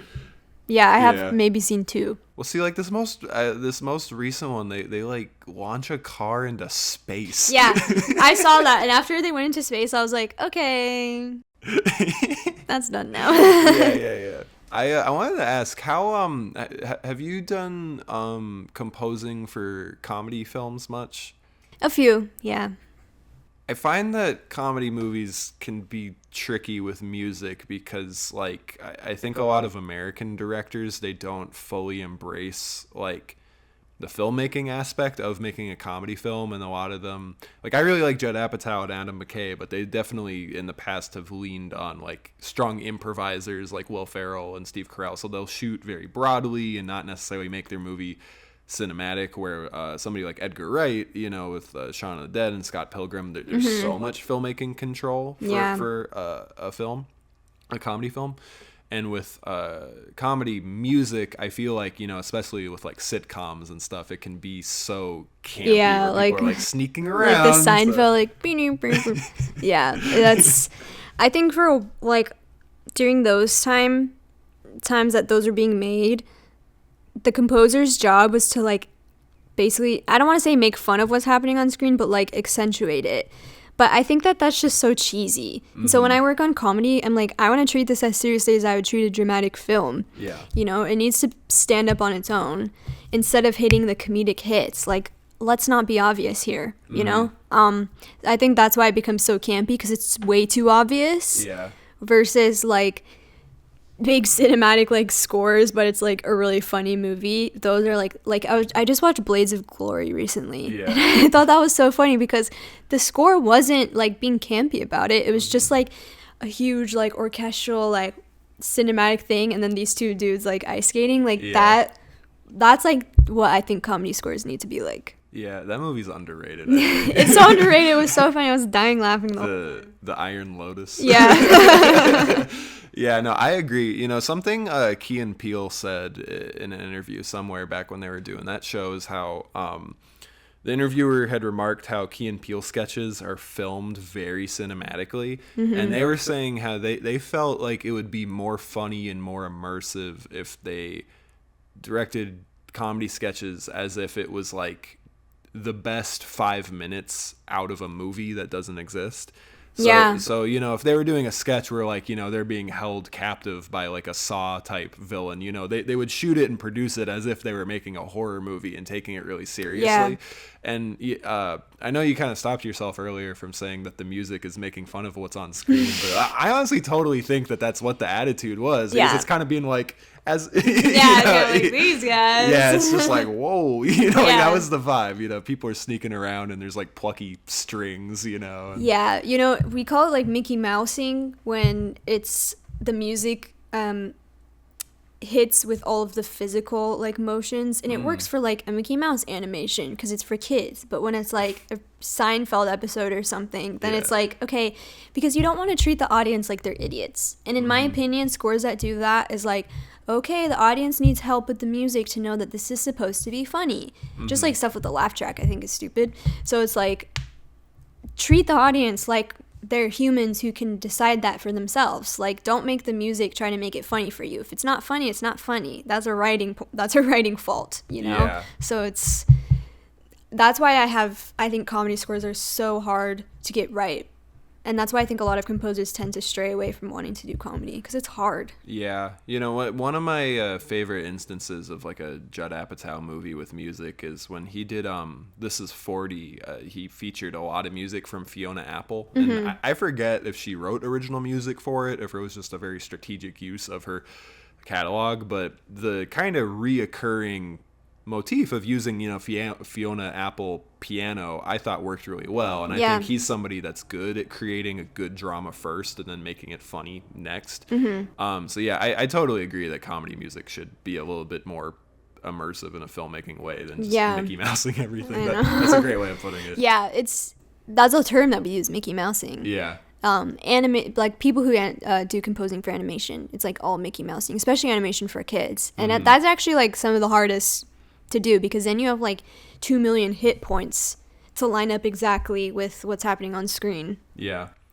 And what you said about, you know, telling the audience that it's funny, you know, the sort of laugh track sort of culture, I think that exists in just like all departments of film now, especially, you know, that's why things like Fast and the Furious are, you know, they're on 9. Yeah. And like, you know, we've talked a lot about how art should be a bit unexpected and introduce people to new concepts, you know, kind of challenge them, make them think, whoa, that was cool.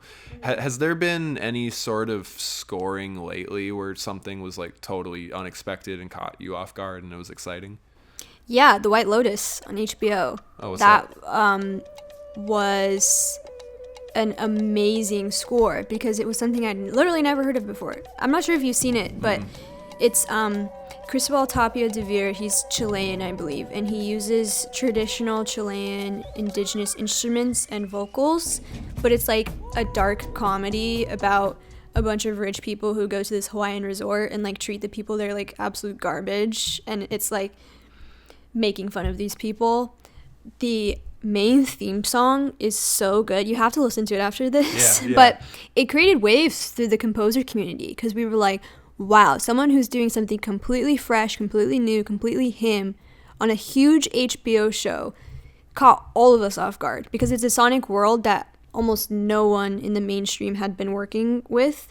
And I think I was super excited about it, because I was like, seeing how excited the audience got about his score means that now I think that we'll have a little bit more room to experiment with stuff, because now you can point to, oh, well, the White Lotus score was really popular, so let me try something new and unique here, and maybe people will enjoy it too.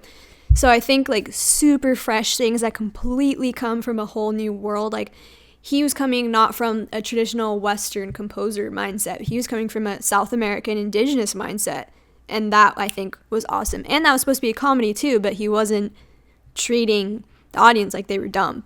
He was just creating a sonic world to go along with this crazy, wacky story. Yeah, you got me very excited. No, I like, it was like my top 10, you know, Spotify tracks or whatever. Yeah. It's so good. Like, now I'm excited to show you after this. Yeah, no, that's fantastic. I was listening to some of the Hollywood Reporter composers talking together, and one of them had brought up the composer who did Jackie.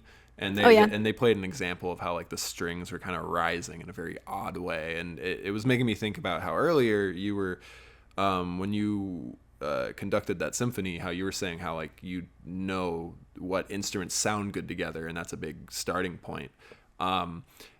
Do you get sort of in a mindset of wanting to pair things that normally wouldn't be, just to see like if it could work or if it would, be different? Sometimes it depends on if I want the score to sound cohesive or not. Like, for instance, Desplat score for like the French Dispatch, all of those instruments are they're their own sonic world, and you can pick apart, oh, there's a bassoon there, there's a violin there, whatever. He did that on purpose. So like things like that where you want them to stand out, then yes, you can pair them together where it might sound a little bit odd, but then you can easily pick apart the instruments, versus something where it's like, okay, I need a whole like wall of strings, but I want it to sound like a pad. I don't want any of them to stand out. Then that would be an instance where I would pair them more traditionally. But a lot of musicians, including myself, will think of things like color, like this will create a warm color, this will create a harsh color. So things like that too also help. Yeah, with my camera work, I'm kind of mostly inspired by color, and I know that's a little bit not analogous because you do see color literally, while with music it's more of an interpretation. But right. I get what you're saying in terms of just thinking of things in terms of like, energy and atmosphere and right. warmth. And yeah, because usually that's what the director asks for. They're like, oh, I want this to be really warm and nostalgic or whatever. They're not saying, I want violins, violas, and cellos. Like, they usually don't know. Yeah. I mean, it's pretty rare that they know. Yeah. Would it be frustrating if they did ask for specific instruments? Not frustrating, but sometimes they will ask for specific instruments but not realize they're saying the wrong names. So I think that comes from a place of a little bit of insecurity of trying to like prove to your composer that you know instruments. And I just tell them, I'm like, you don't have to know instruments. That's literally what my job is to know the instruments for you. Like, you can't know everything. And then usually they're like, okay, I was trying to say something, but just like do whatever you want. But some of them, like sometimes I do work with directors who are musicians, and they're like, oh, I would love, and they know what they're talking about. So it depends. Yeah, you're like, you don't know instruments, man. I mean, I don't do it in a mean way, but sometimes like people will say like, oh, I don't really like those French horns, and I'm sitting there and I'm like, what are they talking about? There's no French horns in this. And then I have to be like, what's the melodic, can you hum it for me that you're hearing? And I'm like, oh, those weren't French horns, those were cellos, something like that, where they're like trying to tell me, but it's not right. And it's like, you don't have to do that, just hum it to me. Do you watch Euphoria on HBO at all? I love Labyrinth and the soundtrack. I don't watch Euphoria because it makes me too sad. That's very fair. But I do listen to the soundtrack. Yeah, I was gonna specifically bring up the music. Yeah, that music has been very interesting to me, where they're doing like a lot of like interesting stuff with like chants and like big explosive like, vocals. Labyrinth is awesome. He's kind of like Ludwig Göransson, where he's a producer, songwriter, instrumentalist, and this was like his first real step into the scoring world. So I think he's definitely approaching it from like an artist producer's mindset, which is really awesome and fresh from the way a traditional classically trained composer would. So I think it's really exciting. Like, he's always trying to find new sonic worlds that he like morphs electronically. It's really cool. I mean, he works as an artist just on his own too, and I love his music just on his own. So it's interesting to see how he approaches it as a film score. But I think he still really thinks of it as the artist's labyrinth, and not like the artist's labyrinth is separate and now I'm going to be a separate composer like maybe another composer would. But it's very all cohesive to him. So he's one of my favorites for sure. Is there an artist who is a musician but doesn't do film music that you would like to see compose a film? Like, has there been anybody where you thought, oh, they could do this? That's a really good question. I'm trying to think of who I've been listening. Honestly, like Frank Ocean, I think he could probably do an amazing job. Yeah. I think people like Labyrinth are really going to open the doors for producers and artists coming in as film scores, film scoring composers. Oh my God. Like Danny Elfman, Trent, Reznor, all of them, they came from the band world. So they kind of cracked the door open a little bit, but it was still, they weren't widely accepted as real composers, which is stupid.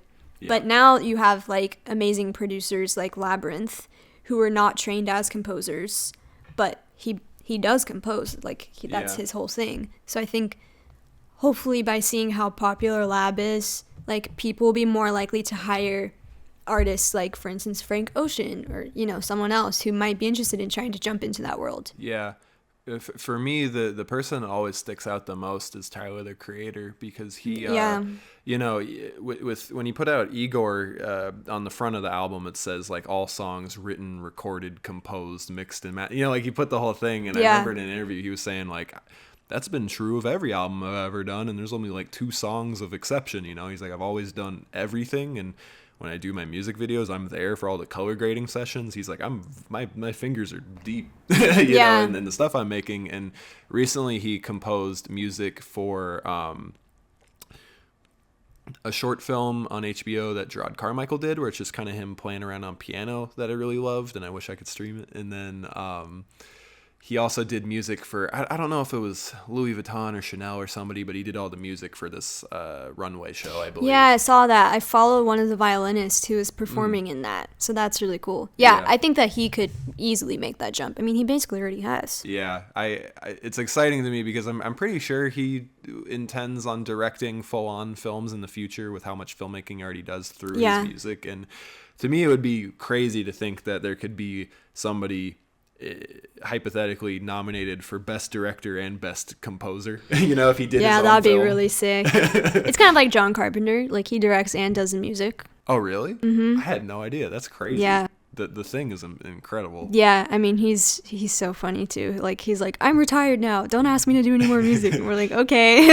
I didn't know that he did music. That's amazing. Yeah, just for his own stuff. Yeah, I think there's a few there's probably quite a few, like, indie directors who are also composers. Yeah. Just in the mainstream, it's a little bit harder to find. Yeah.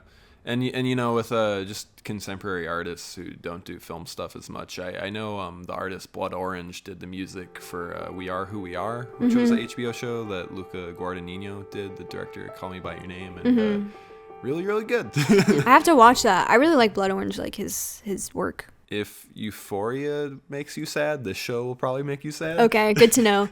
I'm so sensitive to, like, stuff, especially about like addiction among young people. It just makes me so, like, emotional about that kind of a thing. So I try to stay away from really sad stories. Yeah, I know it's a meme for people to be like, I'm an empath or whatever, but, like, you know, I'm like a sensitive person, and I feel like when I was younger, I was able to watch more visceral filmmaking, you know, and be okay, but I've never been able to watch, like, horror movies or super gory things. Yeah, I do not like horror, gory, like, any jump scares make me really insane. Yeah, I think for something like Euphoria, it's like, I have a younger sister who, when Euphoria came out, she was still in high school. And so it was very easy to be like, this could easily be my sister or one of her friends. And so it becomes a lot more personal. Yeah. Which I know was kind of the goal, was for people to be like, this could be anyone. But then it becomes, like, too close to home, and you're like, oh my God, what if she's, like, secretly a drug addict? Like, you know, there's a lot of things that go through your head with stuff like that. Well, that's the thing. It's like, you know, the world as a whole has been super dark lately, and, you know, I've had a lot of personal trauma and whatnot, and it's made it to where, like, when I want to sit down and enjoy something, I kind of want to watch something light. Same, something that makes you feel good and takes you out of the moment. Exactly, I'm the same way. Yeah, I think ever since Breaking Bad, everybody's trying to have the cool new, like, stoic, edgy kind of thing, and because of that, you know, most TV now that's, like, really good and really acclaimed happens to be pretty dark subject matter. Like, when the first season of Ozark came out, I loved it, but since then it's been so hard for me to watch the subsequent seasons, because when it comes to just, you know, like, heroin addicts and all this stuff, I'm like, I don't have the bandwidth for this right now. Yeah, and that's totally, I think the mature thing is to be like, I don't have the bandwidth for this right now. Like, I know what emotionally I need, and that's totally fine. Like, the stories will always be there if we feel comfortable. Yeah. But also, the filmmakers, I'm sure, make it with the understanding it's not for everyone. Yeah. I mean, I've had to turn down certain scoring projects because I'm just not comfortable with the topic of whatever the film is. And luckily, I've gotten to the point where I'm like, this would probably make me feel shitty to work on, so maybe not.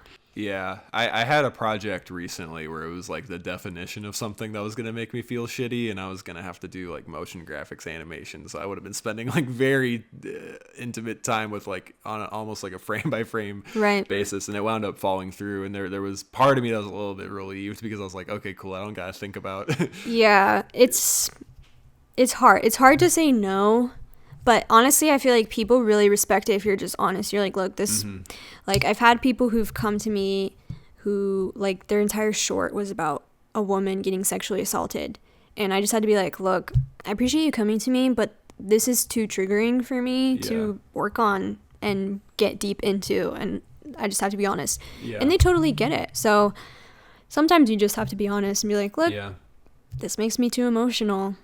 Yeah, it's funny too because like with student films, I would always go to the ASU capstone showcases, and without fail, like every cohort of film students that graduating, there's always like a drug addiction short film, like My Parents Don't Love or Accept Me short film. Every now and again, there's like a sexual assault one, and there's I don't know what it is about young filmmakers where you're trying to prove that you're like edgy or whatever it is, or and maybe you just had something happen to you and you want to express it through film, and that's a totally legitimate and valid thing to do. But I have noticed a lot of these tropes that younger filmmakers are doing, and a lot of them do tend to be quite depressing subjects, and that's where I'm like, the world is in kind of dire need of like a happy core art movement, Yeah, that's what I would love to be a part of, is like telling stories that make people happy, that can be nostalgic for them. Like my favorite scores growing up were really happy, like cute movies, and they stuck with me because they were happy and cute, and they make me, if I'm sad, I can watch them and know I'll feel better.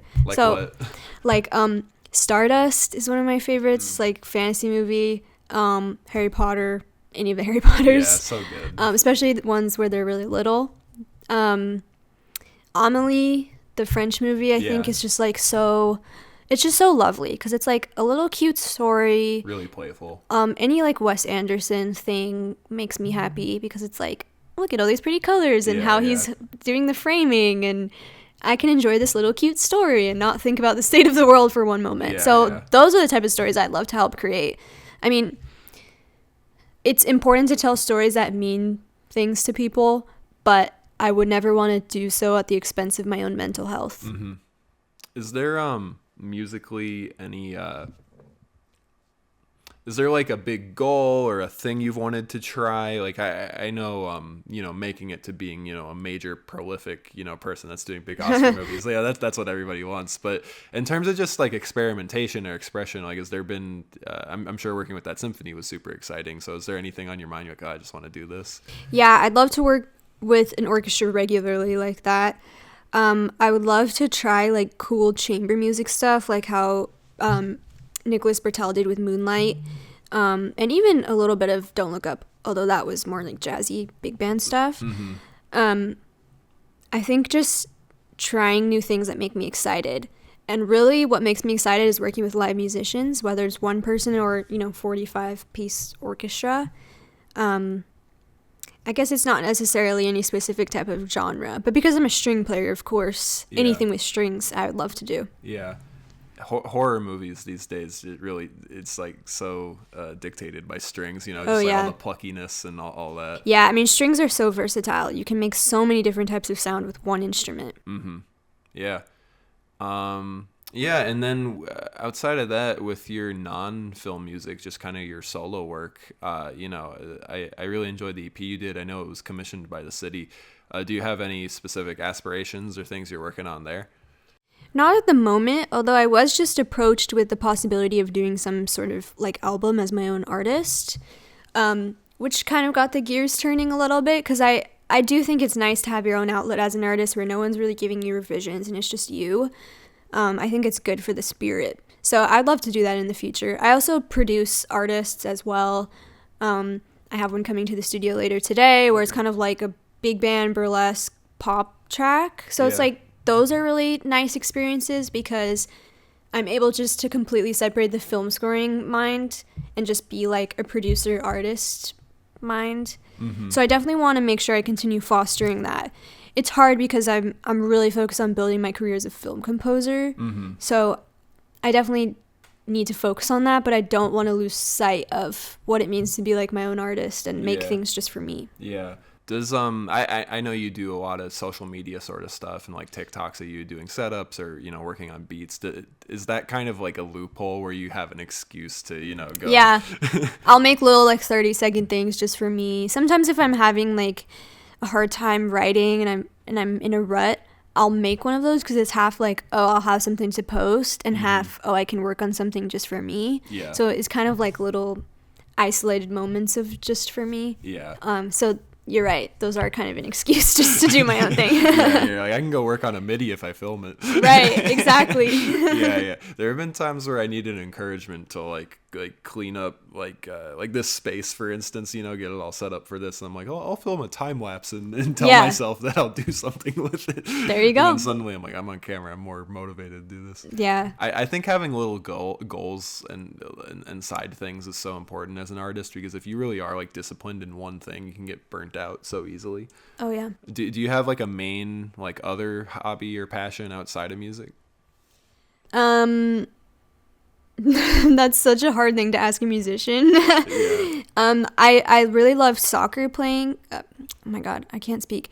I loved playing soccer growing up. Yeah. So, just exercising, like even if it's just going to the gym, like to do some quick, like weightlifting session.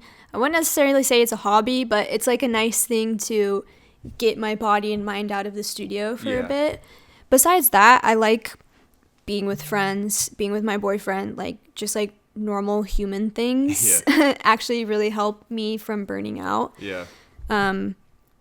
Yeah, it's so sad that I don't really have real hobbies besides like hanging out and sleeping, but No, I mean, those are two very important things. I know there's a lot of people who say that they kind of recharge by alone time and spending time with themselves. I'm sort of the opposite. I really love spending time with other people, and that makes me feel energized. Me too. Yeah. Well, because in the studio I'm alone like all day, and so exactly. I can become a little bit of a crazy person in there, and I can get really cranky and it's hard. And so like just like forcing myself to go out and do something with people. Yeah.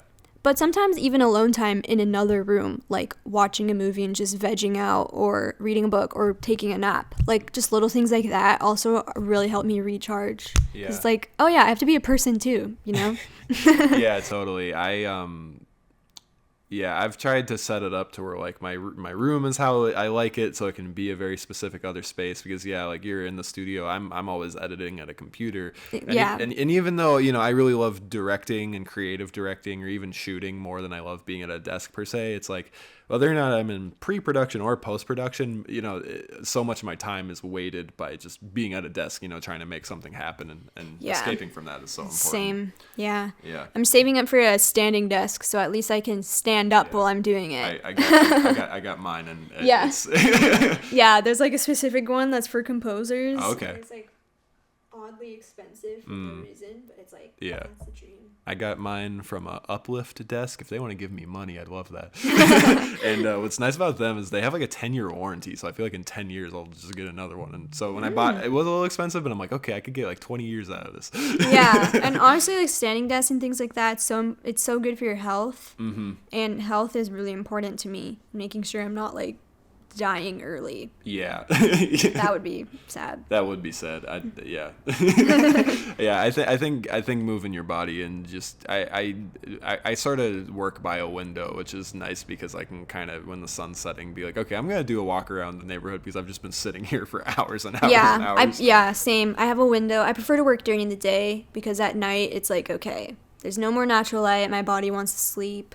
Yeah. So honoring the natural like way your body, like there are certain times of day where we're really productive and energetic, and certain times where you just need to rest, and so like figuring that out also helps too. Yeah.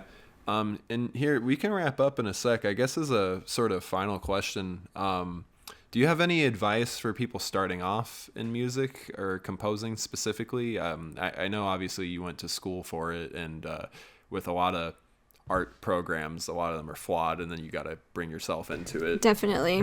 So whether or not it's navigating that or just getting started in general, like what would you have to say? I think whenever I have younger people asking me this question, I always say like the industry is really hard, but it's doable if you have community. Community is the most important thing, like having friends. If you're upset, having someone to rant to, having mentors, having teachers. You don't need to go to school to learn this stuff, but it's good to have a sounding board, being like, does this look like a good orchestration to you? And having someone who's willing to do that, or having a friend who's like, hey, does this experience, do I have the right to be upset about this?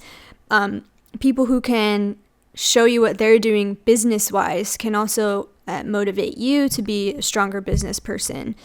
But besides all of that, I think just remembering why you love music is the most important thing, because if you lose sight of that for a long term, that can be very detrimental, and it happens sometimes. So just knowing when to honor yourself and when to take a break and when to realize you need to take a step back is probably the most important thing you can do to have a career that lasts. Yeah. All right. Yeah, that's very good. And I guess just finally, is there anything you want people to know? Anything we missed? Not really. Just like keeping the grind up. This has been very nice, actually, because truthfully, I've been feeling very stagnant the past maybe 2 or 3 weeks, and it's kind of hard mentally. So just know, like, if anyone feels that way, you're not alone. Like, I have a lot of people who approach me, they're like, oh, on social media, you look like you have your shit together. And it's like, yeah, not really. Just not like we're all human, and it doesn't matter how high up you are in the industry. Like, there are people who, we feel stagnant. We have hard times sometimes. And just like going back to my reminder, mostly to myself, is to remember why I love music and what I need to continue fostering that love it's what's important. Well, I'm glad you're honest about that, because, I think your online persona, you kind of put forth a very extroverted, kind of happy sort of atmosphere, which is really nice. But I think it would also be foolish to assume like that's how that person is all the time. Right. And it's like, I'm very open that I struggle with anxiety and mental health issues, and I work really hard on trying to help myself work through that. But yeah, there are certain weeks where I'm like, I really can't put a good quality thing forward on social media, so I'm just not going to force myself to, because people can see through that. And so I do want my page to be a place of positivity and excitement and love for music, but the reality is, like, sometimes we don't feel that. Sometimes I'm sitting in bed and I'm like, oh my god, I don't want to work today. Like, it just is like that sometimes. It's funny, I have one friend, she's a photographer, and she amongst other things, and she kind of puts together a very well curated image of her life, always going around traveling, part of projects, and sometimes if you compare yourself too much, that can make you feel down. And I was saying to her something like, oh, how was traveling to Oregon or Italy, wherever it was? And she's like, what are you talking about? And I'm like, you posted those photos a few days ago. And she's like, oh, that was from a trip like 5 months ago. So she's this person putting out all these photos not even remotely like congruent to when it's happening. And she was like, it never occurred to me that people think that what I post is what my life is. And I'm like, yeah, dude, I thought you were in Europe last week or something. It's important to realize, like, social media is just one side of a person, and it's a highly curated side. And like, once you become friends, that's another thing about community, is like you can meet your heroes or people you really respect and get to know them as a person, and then you realize, like, oh, this person is having difficulty with this project that they posted about on social media. It's so awesome and cool. But behind the scenes, they're like freaking out because they're not agreeing with the director or whatever. Like, there's always things behind the doors of your heroes you're not realizing. And if you ever find yourself like in the comparison game, just delete the app off your phone, even for a few hours, and it really helps. Like, I have a time limit on mine, which usually I ignore. It, but sometimes I'm like, okay, I really needed this time limit because I'm starting to get cranky, like looking at other people's Instagrams.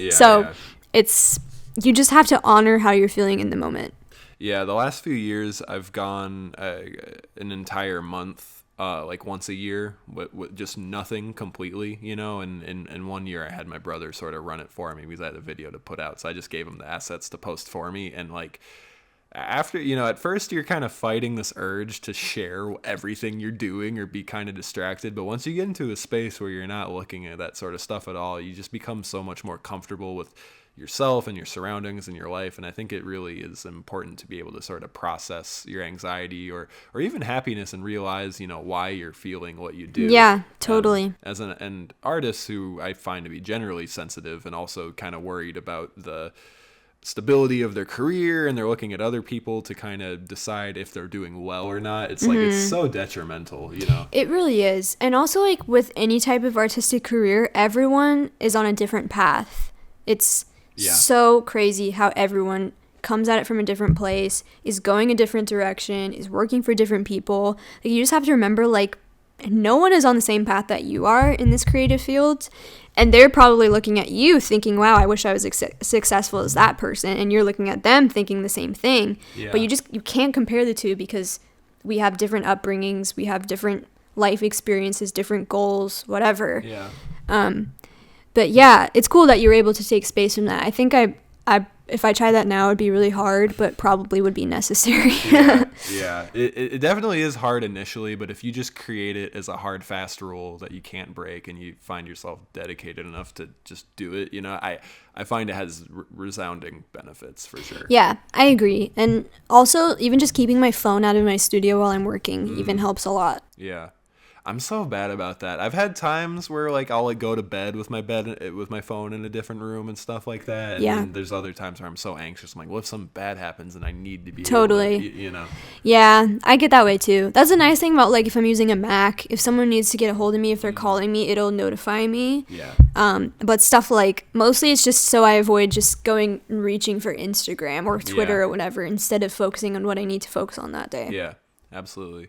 Well, thank you so much for sitting down with me. Yeah, I don't really remember exactly how I found your page, maybe just the local community. But I was very impressed with the fact that you're doing so many films, you're making your own music, you work in all these different genres. You seem very just open-minded and kind. So I just wanted to reach out, so thank you so much. Thank you. This was really, I loved this. Okay, good. It's awesome. It went well. All right, great. I'm going to cut the cameras. Awesome. Yeah, I thought that went great. Yeah, that was a really nice conversation. Cool. Time flew. Yeah, I always go through this paranoia, within the first 10 minutes. I'm like, what if I run out of stuff to say? Yeah, it's honestly, I get that way too, where I'm like, will the person even like me? But then you remember, it's just a conversation. I honestly forgot that camera is rolling for I'm good. You do a good job of making people feel